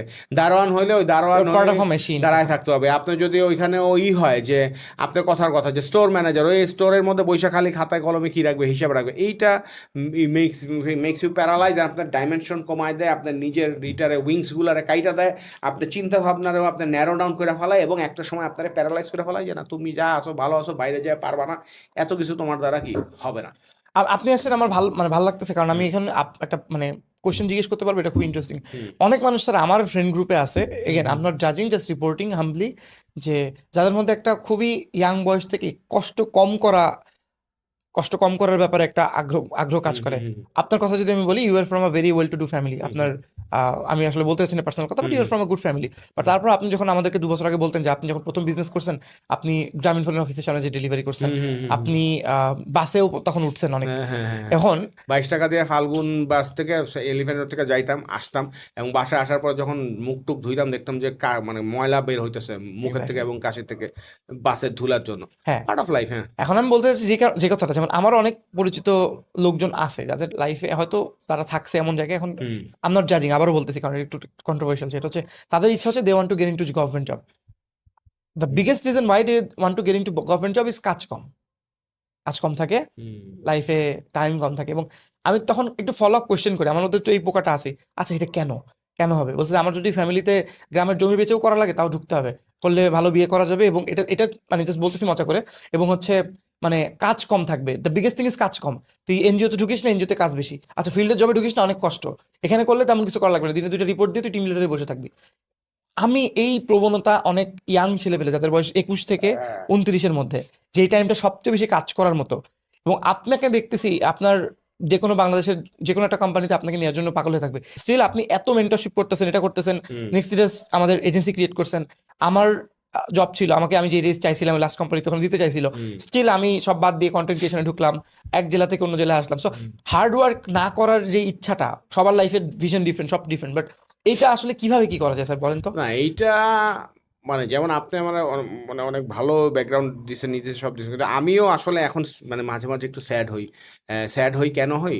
কারণ স্যার আমরা একটু ফ্র্যাঙ্ক ভাবেই বলি, কারণ কি আমি চাই জেনুইনলি এটা নিয়ে কেউ হ্যাঁ, একটু আমি বলুক। ওটাই, আমি তো অলওয়েজ খুব স্ট্রেট ফরওয়ার্ড। মানে আমি আমার রিয়েল লাইফের স্টোরি বলি, আমার রিলেটিভরাও হয়তো অনেকে চিন্তা করবে যে শুভ এগুলা বলছে, আমার নিক নেম শুভ। তো এটা মানে জিনিসটা হচ্ছে কি যে আমি আসলে সত্যি কথা বলতে আমি যখন ক্লাস 3-4-এ পড়ি তখন আব্বু গাড়ি কিনে দিছে, আমার ভাইও গাড়িতে যাওয়া আসা করতো, আমিও গাড়িতে যাওয়া আসা করতাম। তো যখন আসতাম আমাদের আমাদের একটা ড্রাইভার ছিল, ওর নাম ছিল গিয়ে জিন্না, ও আমার টাইগার ডাক দিত। তো গেটে যখন বাইরে হতাম, ওটা টাইগার আসো, আমি দৌড়ে আসতাম, মানে আই ওয়াজ লাইক মানে কিং। কি হয়েছে, গাড়ি আসছে চলে গেছে, এখন আমি জানলা দিয়ে যেতে যেতে আমার ফ্রেন্ডদের দেখতাম, তো খারাপ লাগতো মাঝে মাঝে। আবার চিন্তা করতাম যে মানে তখন যে আমি কিসের মধ্যে ছিলাম আমি বুঝতাম না, যে আব্বু আমার যে কি প্যাম্পার করে রাখছে। তো যাই হোক, তো ওইটা জিনিসটা যেটা হইতেছে সেটা হচ্ছে যে তারপরেও তো মনে করেন যে আমরা বড় হইলাম, তারপরে গাড়ি একটা ছেলে আরেকটা আসলো। So it was like so smooth our life, মানে আব্বু এমনভাবে করছে, সো স্মুথ ছিল। কিন্তু এখন আমার মাঝে মাঝে মনে হয়, যেমন আপনি দেখবেন যে বাংলাদেশের গভর্নমেন্টের অনেক বড় বড় পর্যায়ে বা আপনার এমএনসি গুলাতে অনেকেই ঢাকার বাইরের, অনেকে রাজশাহী, কুয়েট, চুয়েট, এগুলা যারা আছে ঢাকার বাইরে যারা আছে, এরা অনেকে অনেক টপ পজিশনে যায়। ঢাকার লোকজন হয় বিদেশে যায়, না হলে মিডিওকার হিসেবে থাকে, টপে তুলনামূলক একটু কম যায়। এখন প্রাইভেট হওয়ার পরে আবার হয়তো কিছু, মানে আমি যেটা দেখছি আর কি, সেটা হচ্ছে যে ওই ঢাকার বাইরের লোকদের মধ্যে কিন্তু একটা ক্ষুধা থাকে যে আমার ঢাকায় যাইতে হবে, ঢাকা ইজ দ্য ডেস্টিনেশন। এই যে ক্ষুধা, সে ছোটবেলা থেকেই দেখে যে তার বাবা ওই মফস্বলে চাকরি করতেছে, এটা করতেছে, 9 to 5 আসতেছে, তার মধ্যে একটা বিতৃষ্ণা, একটা ক্ষুধা জমা থাকে। সেই আমার মধ্যে এই জিনিসটা ছিল না, বা ঢাকা ইংলিশ মিডিয়ামে যারা পড়তেছে বা ছিল না। এখন আমার মনে হয় যে আমি আসলে তখন মনে হয় আরেকটু আপস অ্যান্ড ডাউনস থাকলে আমি মনে হয় এখন আরেকটু মানে আরও বেশি স্ট্রং হইতে পারতাম, বা হয়তো বা এত এই যে অন্টারপ্রেনারশিপ না করে আমি তো একটা অনেক বড় জায়গায় আরো হয়তো বা যেতে পারতাম। যাই হোক, তো আমার কোনো নাই, মানে মানে স্যার মাঝখানে আমি ইন্টারাপ্ট হ্যাঁ, করছি, সরি আপনার ফ্লো নষ্ট করার জন্য, বাট না, হ্যাঁ। বাট আপনি তো even in your letter 30s আমি তো আপনাকে দেখছি, আপনি সকালে আইটি পার্কে 8টার সময় ঢুকছেন, এন্ড আপনি রাত 1:30 বেজে গেছে, 2টা বেজে গেছে, আপনি তখন ওই কি বলে, তখন বাদাম খাচ্ছেন, and you are still working for the next days হ্যাঁ চিকেন রোস্ট ক্যাম্পেইন। তো আপনি তো হার্ড ওয়ার্ক তারপরেও করছেন, ইউ আন্ডারস্টুড, এন্ড আপনার না করলেও তো আপনার স্যালারি এটাও আমি বলবো যে আসলে এখানে সবাই আগে এরকম লাকি থাকে না যে ওয়ার্ক প্লেসে এরকম পাইতেছে যেখানে তার গ্রোথ করার চান্স আছে, বা সে খাটলে তার ভাল লাগতেছে। আমার আসলে সত্যি কথা বলতে আমার ইচ্ছের মোটিভেশন ছিল আপনারা, মানে আমার চারিদিকে যারা ছিলেন, আমি যে আমার ফাউন্ডারে বলতাম, মানে বলতাম যে ভাই এই যে যশোরের ছেলেদের সাথে যে কথা বলি, ওদের যে শাইনিং আইস, যে স্যার কি বলতেছে এইরকম, মানে এখন এটা আমার ব্লান্টলি মানে খুবই খোলামেলা বলতে হয় যে এমনও হয়েছে, মানে এটা মানে I am not sorry to share this things, কিন্তু এটা আসলে ইমোশনাল ব্যাপার খুব। হ্যাঁ, যে চাল ডাল যে কি গ্রেট থিংস করছে, বারবারই সব পডকাস্টে চাল ডালের কথা আসে। তো এইরকম অনেক হয়েছে যে আমি যে এখন আপনাদের অনেকে নিয়ে খেতে যাইতাম, জাবির ছিল, জাবির হোটেল তো আর এখন নাই, তো অনেকে বলতো যে স্যার এটা আগে কখনো খাই নাই। সেই জিনিসটা ছিল আপনার ক্যাশিউনাট সালাদ। তো ক্যাশিউনাট সালাদ ঢাকার যে ছেলেরা আছে এরা কখনো খায় নাই, মানে এটা তো কোনো কিছুই না। কিন্তু ওই এমন অনেক ছেলেরা অনেক এক্সপিরিয়েন্স হয়েছে, ক্যাশিউনাট সালাদ খাই নাই, তারপরে এখানে মোহিতো ছিল, মোহিতো খায় নাই, আর অনেক কিছু এইগুলা খায় নাই। তো তো এই যে যখন দেখতাম, তারপরে ধরেন একটা কাজ করতাম, তারপরে ওদের নিয়ে একটা ট্যুরে যেতাম, তখন ওদের যে ভাল লাগতো, এইটা আমার খুব মোটিভেশন দিয়েছে। যাক, আমি কি পাই না পাই, ওদের যে লাইফটা একটা আপগ্রেড হইতেছে, ইটস আ বিগ মোটিভেশন।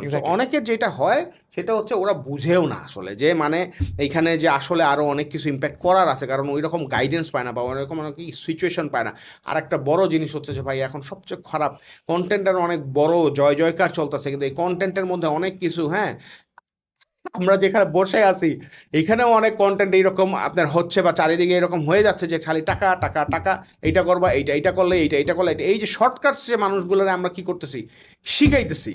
হ্যাঁ, এইটাতেই মানুষ ওই ইয়াং জেনারেশনে হার্ডওয়ার্কিংয়ের পিছনে আর কি থাকে না, তাদের মোটিভেশন থাকে না। তারা খালি মনে করে যে মাত্র এত বছর বয়সে এত টাকা, এইটুক কইরা এত টাকা, 3 মাস করার পরে এত দেখলে টাকা। দেখা যাবে যে ওই বয়সে করছে সে, তার 5 বছর ইউএস একটা কোম্পানিতে রিমোট চাকরি করছে, সব শিখছে, তারপরে লাস্ট 3 মাসে এজেন্সি ক্রিয়েট বা সাকসেস রেশিও হয়তো 2%, সেই 2% আপনি ফোকাস করতেছেন যে 100% এর, যারা এমনিতেও ভালো করতে হয়তো, হ্যাঁ এমনিতেও হয়তো ভালো করতো, বা 2% দেখাইছেন, বাকিদের মধ্যে করতেছেন 100% দেখতেছেন, 100% মনে করছে আমিও তো পারবো, কিন্তু ওর তো আসলে কি লাস্ট পর্যন্ত হচ্ছে না। So this is the main thing, hard work, যে ইট পেইজ অফ, অ্যান্ড হার্ডওয়ার্কের যে প্রয়োজনীয়তা আছে, লাইফে যে শর্টকাট নাই, আর যে টাকা টাকা টাকা টাকা এইগুলাই যে সব কিছু না, বা আসলেই যে টাকা টাকা যারা করতেছে এরা যে আসলেই টাকা কামায় করতে পারতেছে না।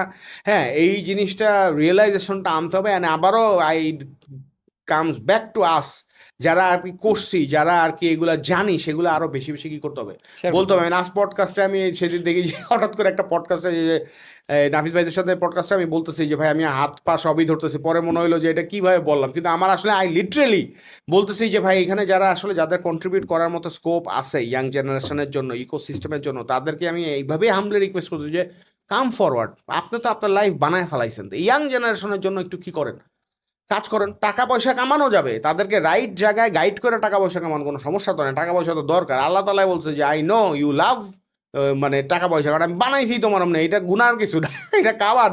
কিন্তু পোলাপানের ভ্যালু দিয়ে কামান, পোলাপানের রাইট আপনার প্যাচ দেখায় কামান, তাদেরকে একটা দেন যাতে তারা কিছুদিন পরে যে আপনার এই প্যারালাইজ না হয়ে যায়, আর আমরা একটা নেশন এমন না পাই যে এতে অথর্ব নেশন কি হয়ে যাচ্ছে আর কি। হ্যাঁ, আমরা সবাই দেখতেছি, হ্যাঁ জেনজি অনেক পাওয়ারফুল, জেনজি অনেকই অবশ্যই পাওয়ারফুল, অনেক কিছুই আছে, মেনি কিন্তু থিংস। এই জেনজি আরো 5x পাওয়ারফুল হইতে পারতো যদি লিডারশিপ তাদেরকে ঠিক মতো গাইড করতে পারতো, রাদার দেন এক্স্যাক্টলি। তাদের নিজেদেরকে বোস্ট করে, নিজেদেরকে জাহির না করে তারা যদি ইয়াং জেনারেশন হেল্প করতো, আর অনেক ভালো হইতে পারতো আমাদের দেশ।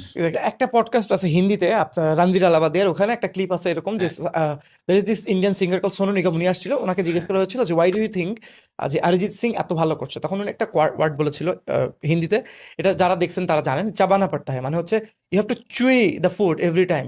সো উনি অরিজিৎ সিং এর এক্সাম্পল দিছে এইভাবে যে অরিজিৎ সিং ছোটবেলা থেকে গান শিখছে অনেক ধরনের, দেন সে প্রীতম একজন মিউজিক ডিরেক্টর, তার আন্ডারে কাজ করছে অনেক হ্যাঁ। বছর, তার স্টুডিওতে কি করছে, প্রত্যেকটা সিঙ্গার যখন একজন বড় সিঙ্গার আসবে তাকে ওই শ্যুটটায় গিয়ে একটা স্যাম্পল পাঠাইতে হয় যে ওকে এটা এইভাবে হবে, তো ও ওই কাজ করতো। ক্যান ইউ ইমাজিন, মানে একটা সিঙ্গার আসবে, ওই সিঙ্গার আসার আগে ওই গানটা কোন সুরে গাবো ওইটার একটা ভয়েস মেসেজ সে পাঠাতো, ওইটাকে বলে আমি এক্স্যাক্টলি জানি, আমি নট মিউজিশিয়ান, ওইটা পাঠাতো, এই কাজ করতো। তো অনেক মিউজিশিয়ান এমন আসতো, এসে বলতো আচ্ছা এই গানটা তুমি একে দিয়ে গাও না কেন, তখন প্রীতম বলতো না ওর এখনো টাইম আসে নাই, হি উইল, যেখানে সে কিন্তু অলরেডি বড় বড় ইন্ডিয়ান আইডল টাইপের বিভিন্ন গুরুকুল বিভিন্ন জায়গায় গেছে।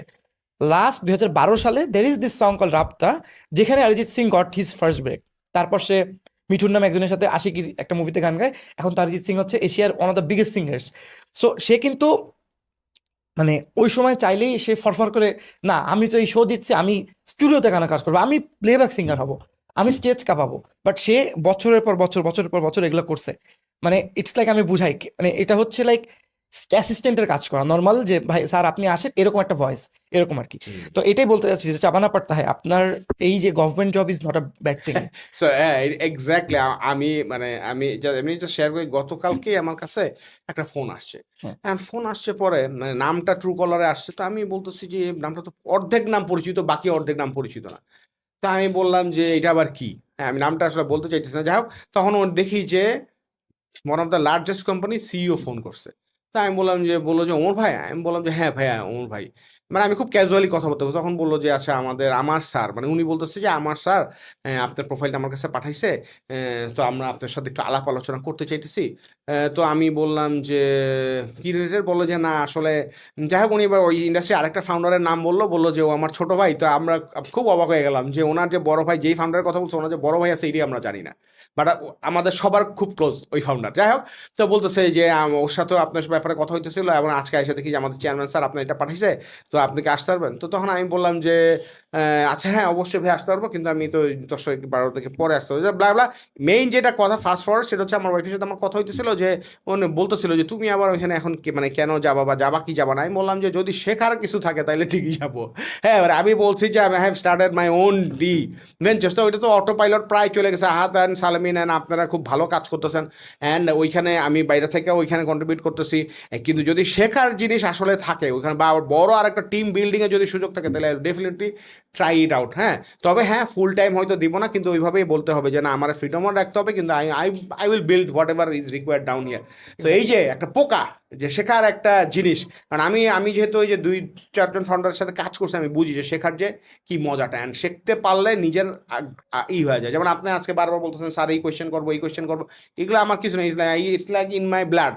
আপনি বলবেন অটো আবার বুক থেকে বাইরে হয়ে যাবে, আমি নিজেও জানবো না যে এটার অ্যান্সারটা বাইর হয়েছে। এবং আমি নিজেই মাঝে মাঝে বলে না যে মাঝে মাঝে নিজের ট্রিট দিবেন, এবং মাঝে মাঝে নিজের করবেন। আমি এই যে টু সেন্টের পডকাস্টটা দেখলাম, আপনি যেমন এই যে কথার ফাঁকে ফাঁকে ব্রেক নিতেছেন না, টু সেন্টের পডকাস্টটা মনে হয় আমরা অনেকক্ষণ রেকর্ড করছি, এবং আমার মনে পড়ে যে আমরা একটা বা দুইটা ব্রেক নিছি 2.5 ঘন্টা 3 ঘন্টার মধ্যে, কোনো ব্রেক নেই। ইট ওয়াজ লাইক সেই রকম। তো নাবিদ ভাই এবং সাজ্জাদ ভাই বলতেছে ভাই আপনার বলতে বলতে যদি দাঁড়ায় যেতে ইচ্ছা করে আপনি দাঁড়ায় যাবেন, মানে জানে তো যে আমি খুবই এক্সাইটেড। তাই বললাম যে শিওর, আমি বলে যে হ্যাঁ শিওর, আমি বললাম যে তো এরকম বলতে বলতে আমি দেখলাম যে আমি থাপড়ায় থুপড়ায় সোফা টোফা উল্টায় বলাই যে এইরকম আমি দিয়েছি, হাসতেছিলাম যে এটা কি। তারপরে বলো না ইউ আর ডুইং গ্রেট, মানে আরে এমন না মুখ, মানে এটা তো আর দেখা বলা সম্ভব না। সো আলহামদুলিল্লাহ, এটা হয়েছে কিসের জন্য? Because I worked it, I know the process like the back of my hand, এবং আমি আমার এইটারে চালু রাখতে চাই। এবং আরেকটা জিনিস যেটা আপনারা তো দেখতেছেন যে আমি খুব হেলদি, মানে অনেকে মনে করতে হবে যে আমি খুব অ্যাক্টিভ না, কিন্তু আমি এখন অ্যাক্টিভলি চেষ্টা করতেছি যে নিজেরা কেমনে আরও ফিজিক্যালি করা যায়, নিজের ব্রেনটারে আরেকটু কেমনে আপনার ইঞ্জিনটারে চালু রাখা যায়। অ্যান্ড আমি সত্যি কথা বলতে আমি 3x 2x কাজ করতে চাই, যে একদম ফজরের পরে ঘুমাবো না, উইঠে আমি এরকম কাজ করবো। I want to unlock this, আল্লাহ তালা বারাকা রাখছে ফজরের পরের টাইমে, মানে আমি সিরিয়াস আর কি, সুপার সিরিয়াস। এবং এটা যত আমি নিজের উপরে স্ট্রেস অ্যান্ড প্রেশার দিচ্ছি, স্ট্রেস না প্রেশার দিচ্ছি বা এই কাজ করতেছি, তত আমি দেখতেছি যে I am feeling great, like মানে আমি like when I breathe in আমার মানে মন কি মানে আই ফিল রিয়েলি গুড। হ্যাঁ, যেমন এখনও আমার খুব ভালো লাগছে, লাইক আমার মনে হয় আমরা এই আজকে যে পডকাস্টের রেকর্ডিং আছে এটা মনে হয় 8 ঘন্টা হবে, আমার মনে হয় 2-1.5 ঘন্টা মাত্র পার হয়েছে, বাট আমার মনে হয় যে পারবো। স্যার ওই যে চাবানা পাট্টা যেটা বললো, মানে ইউ হ্যাভ টু চুই দ্য ফুড, আপনি তো সিটি কলেজে টিচিং করাইছেন, এই যে আপনি এখন কথা বলতে পারছেন ক্যামেরার সামনে, এটা আমার কথা যদি আমি এখন পডকাস্ট করছি, আমার তো আপনি দেখেছেন 20 সালে, তখন থেকে কিন্তু আমি কিন্তু আমার ওই ভাঙা ব্যাকগ্রাউন্ডে করতাম। তখন আমরা ওই যে নাজিমুদ্দিন স্যার যে ওনার, আপনি বলছেন যে উনিও পডকাস্ট পছন্দ করে, একদিন আমার ওনার সাথে কথা বলা উচিত। সো 20 সালে, এটা 2020 সাল, এটা 2025 সাল, তো ফাইনালি কিন্তু কোনো না কোনোভাবে একটা সুযোগ তৈরি হয়ে গেছে, যে কারণে আমরা এখন গুলশানের মতো জায়গাতে বসে পডকাস্ট করছি, যশোর আইটি পার্ক থেকে। তো ওইটাই মানে we have to always try to look to the next. যেমন আপনার লাস্ট মোমেন্টে এটা, এইখানে লিডারদের একটা খুব বড় জিনিস, you need to unlock people. হ্যাঁ, এটা ওয়াসিম ভাই বারবার বলতো, এর কথা বারবার সারা জীবন আসবেই, কারণ ওনার অনেক কথা মনে পড়ে। উনিও মানে বলে যে ভাই আপনার কাছে, he is a silent person, he is a silent person, but তার ম্যাজিক সব জায়গায় আছে। আমি তার মাঝে মাঝে বলি যে এর ই করে ওনারে পাঠাই, পরে বলি যে না, এই যে লোক আয়রন ম্যান, এর কোনো মোটিভেশন দরকার নাই, কিন্তু একদিন দেখা হলে কাট করে আমি পাশে বসায় দেখাবো যে এই যে দেখেন আপনার কথাগুলো সব জায়গায় এই যে বলছি ই করছি। মাঝে মাঝে বলি না, যেমন সেদিন সকালে আমি পাঠাইছি যে I really love you guys, তো সে খুব পাইছে, তার হয়তো একটা কিছুর মধ্যে ছিল, হি ফেল্ট রিয়েলি গুড। আচ্ছা, যেটা আমি বলতেছিলাম সেটা হচ্ছে আনলক ইউ। সো আমি যেটা বলতেছি যে মাঝে মাঝে লিডাররা অনেক সময় ঘাবড়ায় যায়, এবং মানে যারা সাজেশন, মানে তার আন্ডারে যারা কাজ করে তাদেরকে মনে করে যে ও চলে গেলে আমার তো সমস্যা, মানে really sorry to tell this, but এটা হয়। লিডার নিজে অনেক মানে যে আমি কি তাহলে ওর কি দিব, তাহলে তো আমার সমস্যা বা এটা তো।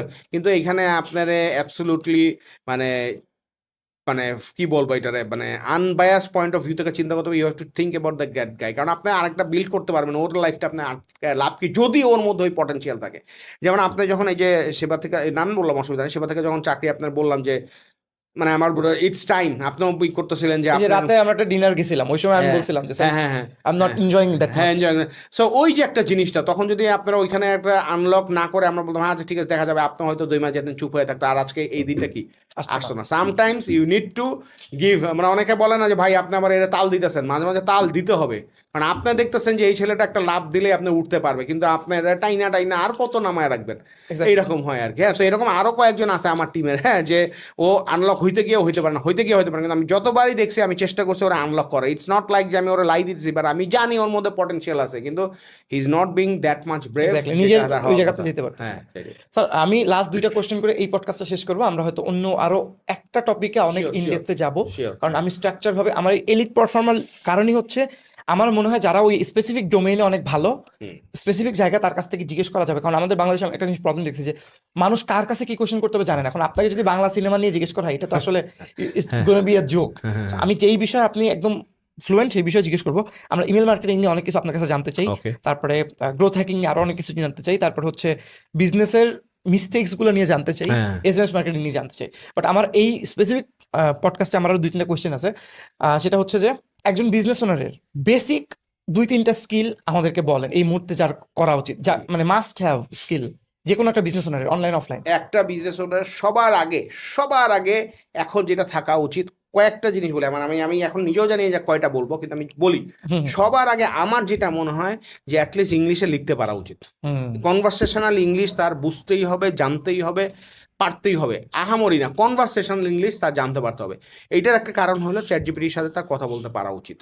সে যদি ঠিকমতো কথা বলতে পারে, মোটামুটিও ভাঙ্গাচুরাও কথা বলতে পারে, তাইলেও সে ওইখান থেকে কিছুটা পারবে। তাই বলে ওভার ডিপেন্ডেন্স হওয়া যাবে না চ্যাটজিপিটির উপরে। এটা নিয়ে অনেক কথা আসতেছে, সবাই কন্টেন্ট বানাইতেছে, কিন্তু তার কিছু জিনিস সে তার লাইফ চেঞ্জ হয়ে যেতে পারে যদি সে প্রপারলি কি করতে পারে, চ্যাটজিপিটি ইউজ করতে পারে। এইটা একটা জিনিস, কনভারসেশনাল ইংলিশটা ইজ ভেরি ইম্পর্ট্যান্ট। 2 নাম্বার জিনিস হচ্ছে যে কোনো একটা লিডার যার কাছে সে হেল্প চাবে বা একজনের কথা বলবে, তারে ফেসবুকে কিভাবে নক দিবে, তারে কিভাবে হোয়াটসঅ্যাপে নক দিবে, সে যে আসসালামু আলাইকুম বইলা চুপ আছে, হাই কথা বলতেছে, মানে এইটা যে ওই সাইডে যে আছে তার যে কি পরিমাণে বিরক্ত লাগে, আমি আজকে আবারও অন ক্যামেরায় আবার এটা বলতেছি যে ভাই আপনারা যদি কখনো কারো সিনিয়র কারো কাছ থেকে হেল্প চান, কিছু চান, আপনারা হয়তো মনে করবেন যে সালাম দেওয়া শুরু না করলে বেয়াদব মনে করবে, ভাই এদের এত টাইম নেই। সালাম দেন ঠিক আছে, দিয়া বলেন যে স্যার আসসালামু আলাইকুম, আমি জোয়েব ফর্ম এক্স এই স্যার আমার জিনিস, আমাকে কি স্যার একটু হেল্প করা যায়, বা এই জায়গাগুলোতে স্যার আপনি কি আমার গাইড করতে পারেন, একবার ইমেইলের মতো শেষ করেন। ইভেন আই উড সে যে অনেকে এই ভয়েস মেসেজ পছন্দ করে না, কিন্তু আমি আবার অনেকে প্রেফারও করে, তো আপনি ভয়েস মেসেজ না দেন, আপনি অ্যাটলিস্ট প্রপার একটা ইন্ট্রোডাকশন দিয়ে দেন, যাতে সে ইয়েস নো ভেরি গুড বলতে পারে। এমন হয়েছে যে তার কমিউনিকেশনের জন্য আমি তারা 2 ঘন্টা টাইম দিয়েছি, অথচ আমার পার আওয়ার সেশন তো আপনার একটু এক্সপেন্সিভই। যাই হোক, তো এইটাই হলো গিয়ে জিনিস, communication can change your life. যাদের কাছে হেল্প চাবেন তার কমিউনিকেশন স্কিলটা কী হতে হবে, থাকতে হবে। 3 নাম্বার জিনিস যেটা হচ্ছে, তো ফাউন্ডারের তো সাহস লাগবেই। হ্যাঁ, এই সাহসটা আপনার লাগবেই। অ্যান্ড ওই এমন সাহস হলে হবে না যে একজনে কিছু একটা বললো আর ভরকাই গেল, আবার পিছনে এইরকম হবে না, মানে কলিজা থাকতে হবে, সোজা কথা হ্যাঁ। যেটা। এইটা একটা জিনিস আছে। আর 4 নাম্বার জিনিস হচ্ছে যে আমি মনে করি যে এখন সে যদি e commerce and f commerce ফাউন্ডারের কথা বলতেছেন, আমার মনে হয় কেন জানি যে লিঙ্কডইনে তার একটা প্রোফাইল থাকা খুবই জরুরি। আমরা এটা নিয়ে অনেক ইনডেপথে যাবো হ্যাঁ স্যার। যাবো আমরা, সেটা এটা খুব ইম্পর্টেন্ট করে। এটা B2B হোক B2C হোক যাই হোক, সে এখন শুরু করলো 5 বছর পর গেল, এটার একটা ফল পাবে, এইটা একটা ইম্পর্টেন্ট জিনিস। আর আরেকটা জিনিস যেটা হইতেছে সেটা হচ্ছে যে এই যে এখন আসলে পডকাস্ট, এই পডকাস্ট একটা সামারি, বিশাল বড় সামারি। যেমন আমি সেদিন এখানে বলতেছিলাম যে মানে আমি যেখানেই যাই সবাই খুব বইয়ের রেফারেন্স দেয়, এই বই হয়েছে, এইটা বইয়ে এত ভালো আছে, এইটাতে এইটা আছে, আপনি ইসের কথা বলেন যে স্যার এখানে আছে। হ্যাঁ, কিন্তু বই আমি আসলে একেবারেই পড়ি না, এটা আমি আমার গাফিলতি, আমি চাই বই পড়তে, স্যার মাথা আপনি তো ঠান্ডা। আপনি তো ফাউন্ডেশনে অনেক বই পড়েছেন, না, এটা তো একটা ওগুলো বিষয়। ঠিক আছে, ওগুলা পড়ছি, কিন্তু তারপর আমি বই অনেক পড়তে পারি না। আমি বলবো যে বই যারা পড়তে পারে না, তাহলে তারা যারা শত শত বই পড়ছে বা অনেক বই পড়ছে তাদের পডকাস্ট এটা শুনেন, ওইখান থেকে আপনি অনেক নলেজ কি পাইতে পারেন। হ্যাঁ, যেমন আমি Exactly. আমি মানে 1 ঘন্টার একটা পডকাস্ট থেকে আমি মানে ধরেন কথার কথা, মানে নর্মাল একটা লোক যা নিতে পারবে, আর একটু নলেজ বেশি থাকলে সে আরো অনেক বেশি কি করতে পারবে, নিতে পারবে। এবং ওই 1 ঘন্টার একটা জিনিস দেখলে এর মধ্যে অনেক কিছু আছে যেটা তার লাইফে মনে করেন যে কথা 5 লাখ টাকা সেভ করে দিবে, বা ধরেন আপনার 2 Exactly. মাস সময় বাঁচাই দিবে। আমি নিজেও এখনো শুনি, এবং অনেক ইয়াং ফাউন্ডারের কথা শুনলেও আমি মনে করেন কি শিখি যে আরে ঠিক, এটা তো ওয়ান্ডারফুল জিনিস। সো এই যে গুড লিসেনারও হইতে হবে। এই Exactly. কয়টা, আরো অনেক কিছু আছে, বাট এইগুলা বেসিক একটা কয়েকটা জিনিস যেগুলো আমার মনে হয় যে খুব ইম্পর্টেন্ট, একেবারেই বেসিক। প্রোডাক্ট নিয়ে আমার একটা কোয়েশ্চেন ছিল, আমরা অনেকগুলো কথা এদিক ওদিক চলে গেছি, মানে ওগুলো খুবই ইন্টারেস্টিং কনভারসেশন হয়েছে, বাট এটা আমি জানতে চাই। অনেক সময় অনেক ফাউন্ডার বা অনেক বিজনেস ওনার আমি দেখেছি তার হিরো প্রোডাক্ট বের করতে পারে না। আমরা ইমেল মার্কেটিং সেশনটা এটা নিয়ে আরো অনেক ডিটেলসে যাব, but hero product in the sense ধরেন তার এই মুহূর্তে এসকিউ সে 600 এসকিউ বানিয়ে ফেলেছে, বাট এমন আসলে 600 এসকিউর মধ্যে এমন 300 এসকিউ আছে যেগুলো বিক্রি হয় পুরো মাসে একটা। এটা তার আরো ওয়্যার হাউসে স্টক নষ্ট করতেছে, বা তার বাসায় এক জায়গায় তেলাপোকা হচ্ছে, বা কিভাবে করে ওই 20% প্রোডাক্ট বের করা, যে 20% 80% রেভিনিউ আসবে এটা বুঝতে পারা, বা আপসেলিং ক্রস সেলিং নিয়ে অনেকগুলো কাজ করার আছে। অবশ্যই এটা যদি কেউ খুব ডিটেলসে জানতে চান, they can book a session with you বা পিপল লাইক ইউ, বা যারা এগুলো নিয়ে কাজ করে। বাট আমি আসলে যেটা বলতে চাচ্ছি, একটা যে কোনো বুক সেশন করতে পারবে হচ্ছে কি আমার লিংকডইন প্রোফাইলে গেলে বুক অ্যান অ্যাপয়েন্টমেন্ট দিলে আমি ওইখান থেকে। ডেসক্রিপশনে দিয়ে দিব। হ্যাঁ, ঠিক আর আছে। কেউ যদি না, এটা আমি কেন বললাম, বিকজ লাইক অনেকেই আর কি হোয়াটসঅ্যাপে শুধু নক দেয়, ওইখানে জিগায় এখানে জিগায়, সো আমি এর জন্য ইজিলি ওয়েটে বলে দিলাম। So, if so I someone- will also have a website. হ্যাঁ, someone worth having a session with you, তাহলে তার সে ওটা বোঝা অবশ্যই উচিত। খুঁজে বের করবে। মানে আমি এটা দেখছি, অনেক মানুষ আমাকে কেমন কেমন কোশ্চেন করে, স্যার আমাকে জিজ্ঞেস করে কেমন, আমি বলি ভাইয়া একটা অনলাইন বিজনেস শুরু করতে চাই, কিন্তু আমি তেমন কিছু জানি না, কি করব। হ্যাঁ, এইটাই। এখন যে মানুষ এই কথা বলছে, আমি তখন খুবই ব্লাইন্ডলি বলে যে আপু বা ভাইয়া কিছু মনে করবেন না, একটা কথা বলি, আপনি যেহেতু জানেন না কি করবেন, তাহলে আপনার একটু সময় নিয়ে একটু বুঝে তারপরে শুরু করা উচিত। তারপরে দেখি সে বলে ঠিক আছে ভাই, থ্যাঙ্কস ফর অ্যাডভাইস, এরকম। তো এই যে ব্যাপারটা যে আমি জানি না শুরু করতে চাই, বা এখন এটা করবো, খুবই বেসিক একটা কোয়েশ্চেন যে ভাই আমি তো দেখতেছি যে ফেসবুকে বিন নাম্বার দিলে এটা হচ্ছে না, অনেক জায়গায় শুনছি এটা, সে জাস্ট বলবে, স্ক্রিনশট নেবে, পুরো জিনিসটা দিয়ে বলো hi ChatGPT please do fact check and just tell me what's the latest information, বলবে, আবার বলে ডু ফ্যাক্ট চেক এগেন। এইটুক করলে তো হয়ে যায়। এখন যে মানুষ এইটুক করতে পারছে না, সে কিভাবে করে বিজনেসের এত কমপ্লেক্স প্রবলেম সলভ করবে? তো আমি আমার কোয়েশ্চেনে যাই, এই যে প্রোডাক্ট রিলেটেড যেই ব্যাপারগুলোতে আপনি আমাদেরকে শিখিয়েছিলেন যে ওকে এই ডিম নিয়ে কাজ করে বেশি, রোস্ট চিকেন নিয়ে কাজ করে বেশি, মালটা নিয়ে কাজ করে বেশি, তারপর এই ধরনের প্রোডাক্ট নিয়ে আমরা একেবারে কাজ করতাম না, বাট ওগুলোতে আসতো। যেমন আমি একজনের বিজনেস নিয়ে আমি কাজ করি, প্রথম থেকে কনসালটেশন করতেছি, ফ্রেশ অ্যান্ড ফিট ফুড। ওদের একটা প্রোডাক্ট আছে স্যার, আমসত্ত্ব, আপনাকে আমি খাইয়েছি, আমসত্ত্ব ইজ ভেরি গুড, ওদের হিরো প্রোডাক্ট ওইটা। বাট ওদের একটা প্রোডাক্ট আছে that is healthy laddoo. Healthy লাড্ডুর মধ্যে কিন্তু গুড় নাই, কিচ্ছু নাই, খুবই একদম মানে বেস্ট প্রিমিয়াম কোয়ালিটির একটা প্রোডাক্ট। বাট ওটা আমরা কোনো মার্কেটিং করি না, বাট ওটা কিন্তু ভালো সেল আসে, বিকজ আমরা ল্যান্ডিং পেজে এমনভাবে তৈরি করেছি, ওখানে আমিও ইনভলভ আছি, যে কেউ যখন অর্ডার প্লেস করে আমসত্ত্ব দেখে যাবে, সে দেখবে আরে এখানেও আছে, কদমাও আছে, এটাও আছে, ওটাও আছে, তখন আপসেলিং ক্রস সেলিং এ অটোমেটিক্যালি ওটা আসতেছে। তো এই প্রোডাক্টের ব্যাপারে যদি লাস্ট আমাদেরকে কিছু জিনিস বলতেন স্যার, না এখানে ই কমার্সের ক্ষেত্রে। এখানে সোজা কথা হচ্ছে जो दिखता है वो बिकता है এবং जो दिखता है वो ডিমান্ড মে है এইরকম জিনিসটা এইরকম যে দিখতা হ্যাঁ বিকতা হ্যাঁ মানে দেখাইতেছে কেন, মানুষ দেখাচ্ছে কেন, দেখাইলেই সেল হচ্ছে, তো দেখাচ্ছে কেন, দেখাচ্ছে মানে সে তো কোনো না কোনো স্টাডির উপরে দিয়ে যাচ্ছে। ইয়েস, সো এখানে একটা ইজিয়েস্ট ওয়ে হচ্ছে যে এক্সিস্টিং নলেজ বেস ইউজ করেন। আপনি ফেসবুকে অ্যাড লাইব্রেরিতে যান, আপনি যে প্রোডাক্ট নিয়ে ব্যবসা করতেছেন সেই ধরনের পেজ বাইক করেন, হুম, বাইক করে দেখেন তারা কি সেল করতেছে, হুম, বেশিরভাগ পেজ কোনটা দিয়ে অ্যাড চালাইতেছে, তার মানে হচ্ছে কি স্যার ওইটা সেল হচ্ছে তো। এইখান থেকে আপনাকে খুব ইজিলি ফিল্টার করতে পারেন। আর যদি মনে করেন যে হ্যাঁ আপনি মার্কেটে ইনসাইট দিতে পারেন যে এইরকম ব্যবসা আরো করতেছে, কুরিয়ারের কাছ থেকে আমি জানতে পারছি যে এরা এই প্রোডাক্টগুলো কি করে বেশি করে, পাঠাও আপনার পাঠাও, তারপরে রেডেক্স এদের অনেক গ্রুপ আছে। আছে আছে আছে ওইখান থেকে আপনার জানতে পারবেন। আরও আছে যে আপনি ধরেন এখানে কিছু সাপ্লায়ারও এখন ক্রিয়েট হয়ে গেছে, এই সাপ্লায়ারের কাছে গিয়ে বলে যে ভাই কোনটা সেল করবো, এইটা ও কয় যে এই দুইটা না এটা খুব ভালো চলতেছে, ওর কাছে একটা যেহেতু ইনসাইট থাকে, এটা একটা জিনিস কুরিয়ারের লোকজন আপনার এটা বলতে পারে ভালো।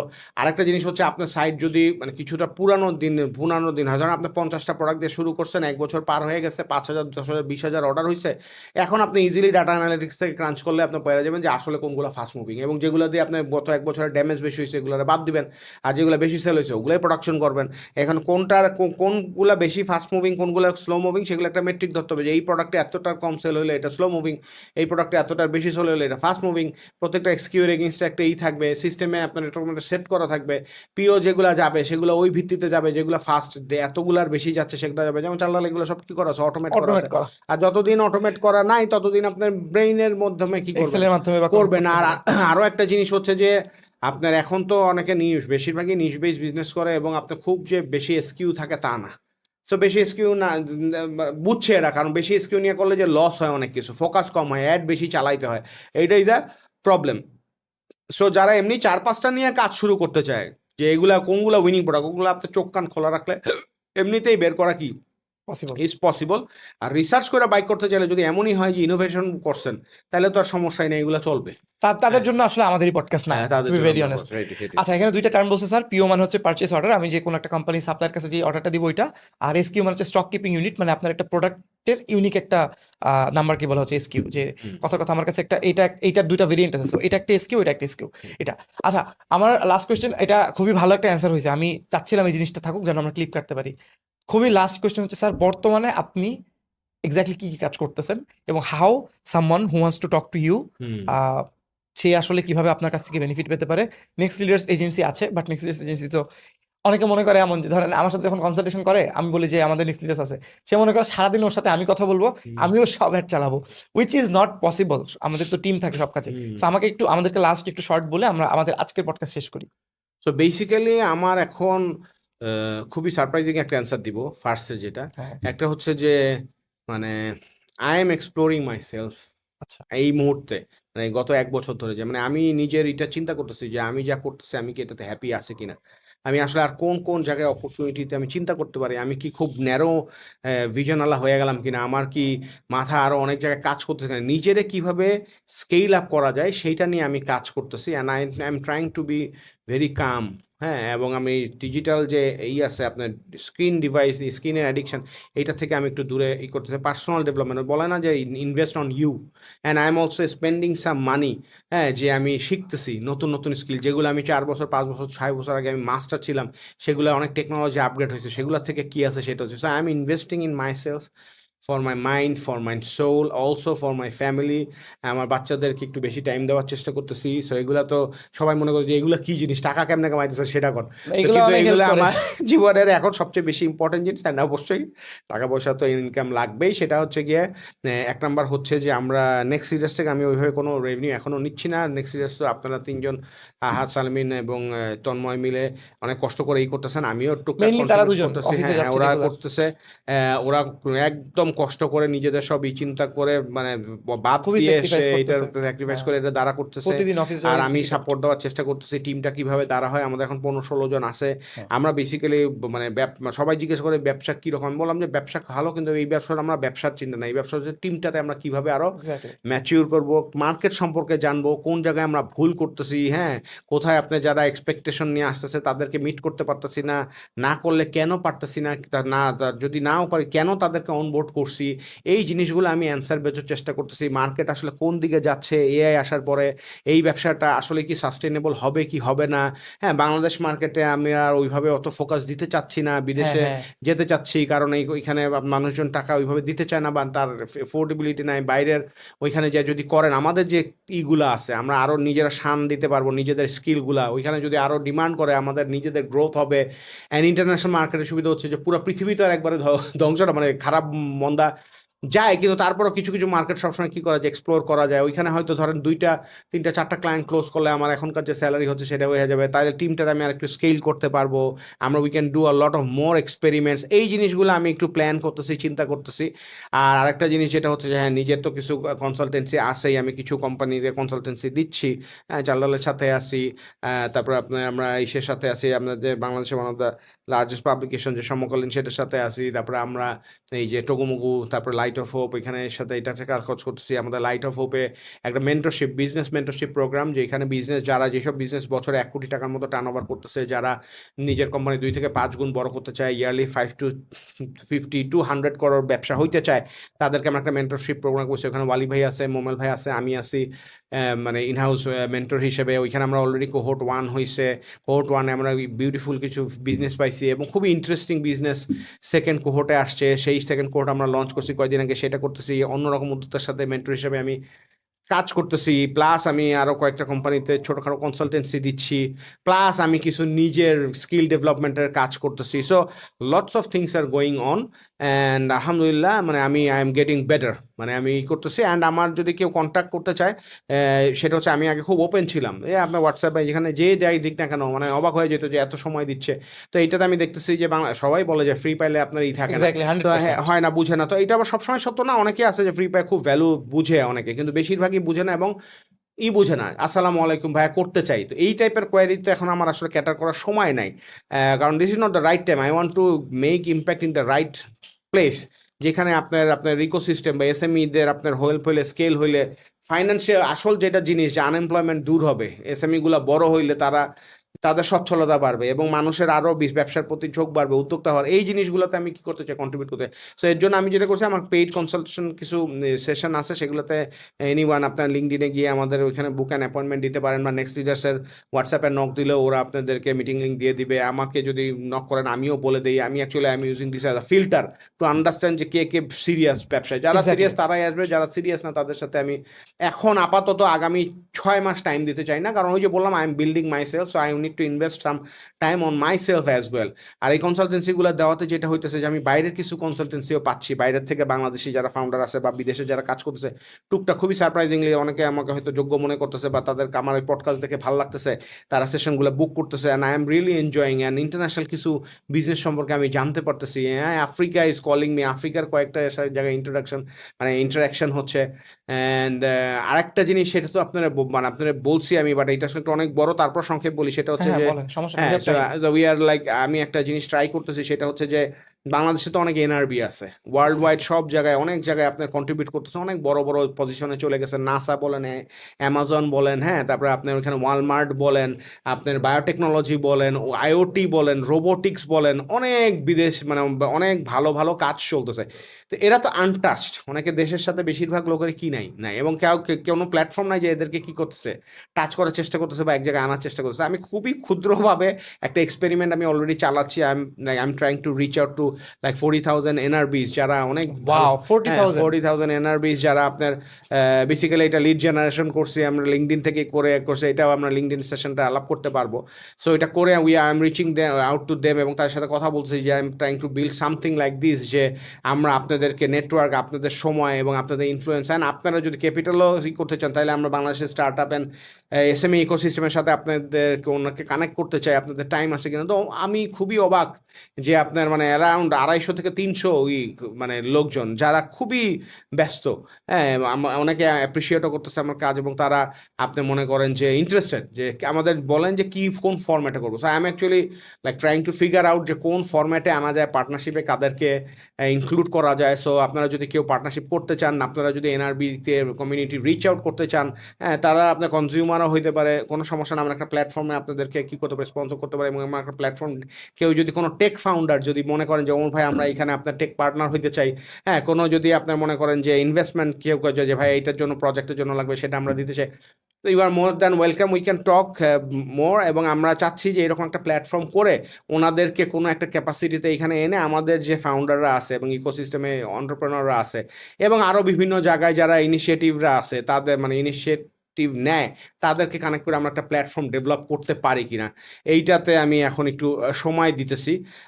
জানি না এটা সাকসেসফুল হবে কি হবে না, বাট সাকসেসফুল না হলেও সমস্যা নেই। যে wonderful stories I am hearing from all the NRBs is very emotional. হ্যাঁ, একজন আছে সে আমাকে বলতেছে যে আমি গত 30 বছর ধরে অটোমোবাইল ইন্ডাস্ট্রিতে কাজ করতেছি, আমি আই এম ভেরি লোনলি, আমি বাসায় এসে আসলে আর সময় থাকে না, আই ডোন্ট নো ওমর আমি কি টাইম দিতে পারবো কিনা। সো আই ওয়াজ লাইক মানে সো হাম্বল, আমি বললাম যে স্যার আপনি যে রিপ্লাই করছেন এতে দিয়ে অনেক খুশি, ইউ আর আওয়ার ইন্সপিরেশন, তারপরেও যদি স্যার কখনো আপনি মনে করেন যে দেওয়া যায়, বলে যে ঠিক আছে তুমি জানাও। একজন ফোন করছে, সে আমার মতো ই কমার্সে 25 ইয়ার্স ধরে অ্যামাজন নিয়ে কাজ করতেছে, মানে অ্যামাজনে ওয়ালমার্ট টলমার্ট সব জায়গায় কনসালটেন্সি করতেছে। আর একজন আছে কানাডাতে পেমেন্ট সিস্টেম নিয়ে কাজ করতেছে। আর একজন আছে মাইক্রোসফটের অস্ট্রেলিয়ার, আপনার মনে করেন যে ওইখানে আমরা যেটা বললো যে ওনার আমরা 250 জন লোক আছে। Wow. So this guys are there and তারা অবশ্যই ব্যস্ত এবং I am grateful to them যে এই করতেছে, তারা আপনার এখানে রেসপন্ডগুলো করতেছে। সো এই লোকগুলোর যদি কোনোভাবে আমরা একটা প্ল্যাটফর্মে নিয়ে আসতে পারি, মানে it can be something. So এই আর কি, international exposure is a different thing, Yes, কারণ তারা yes.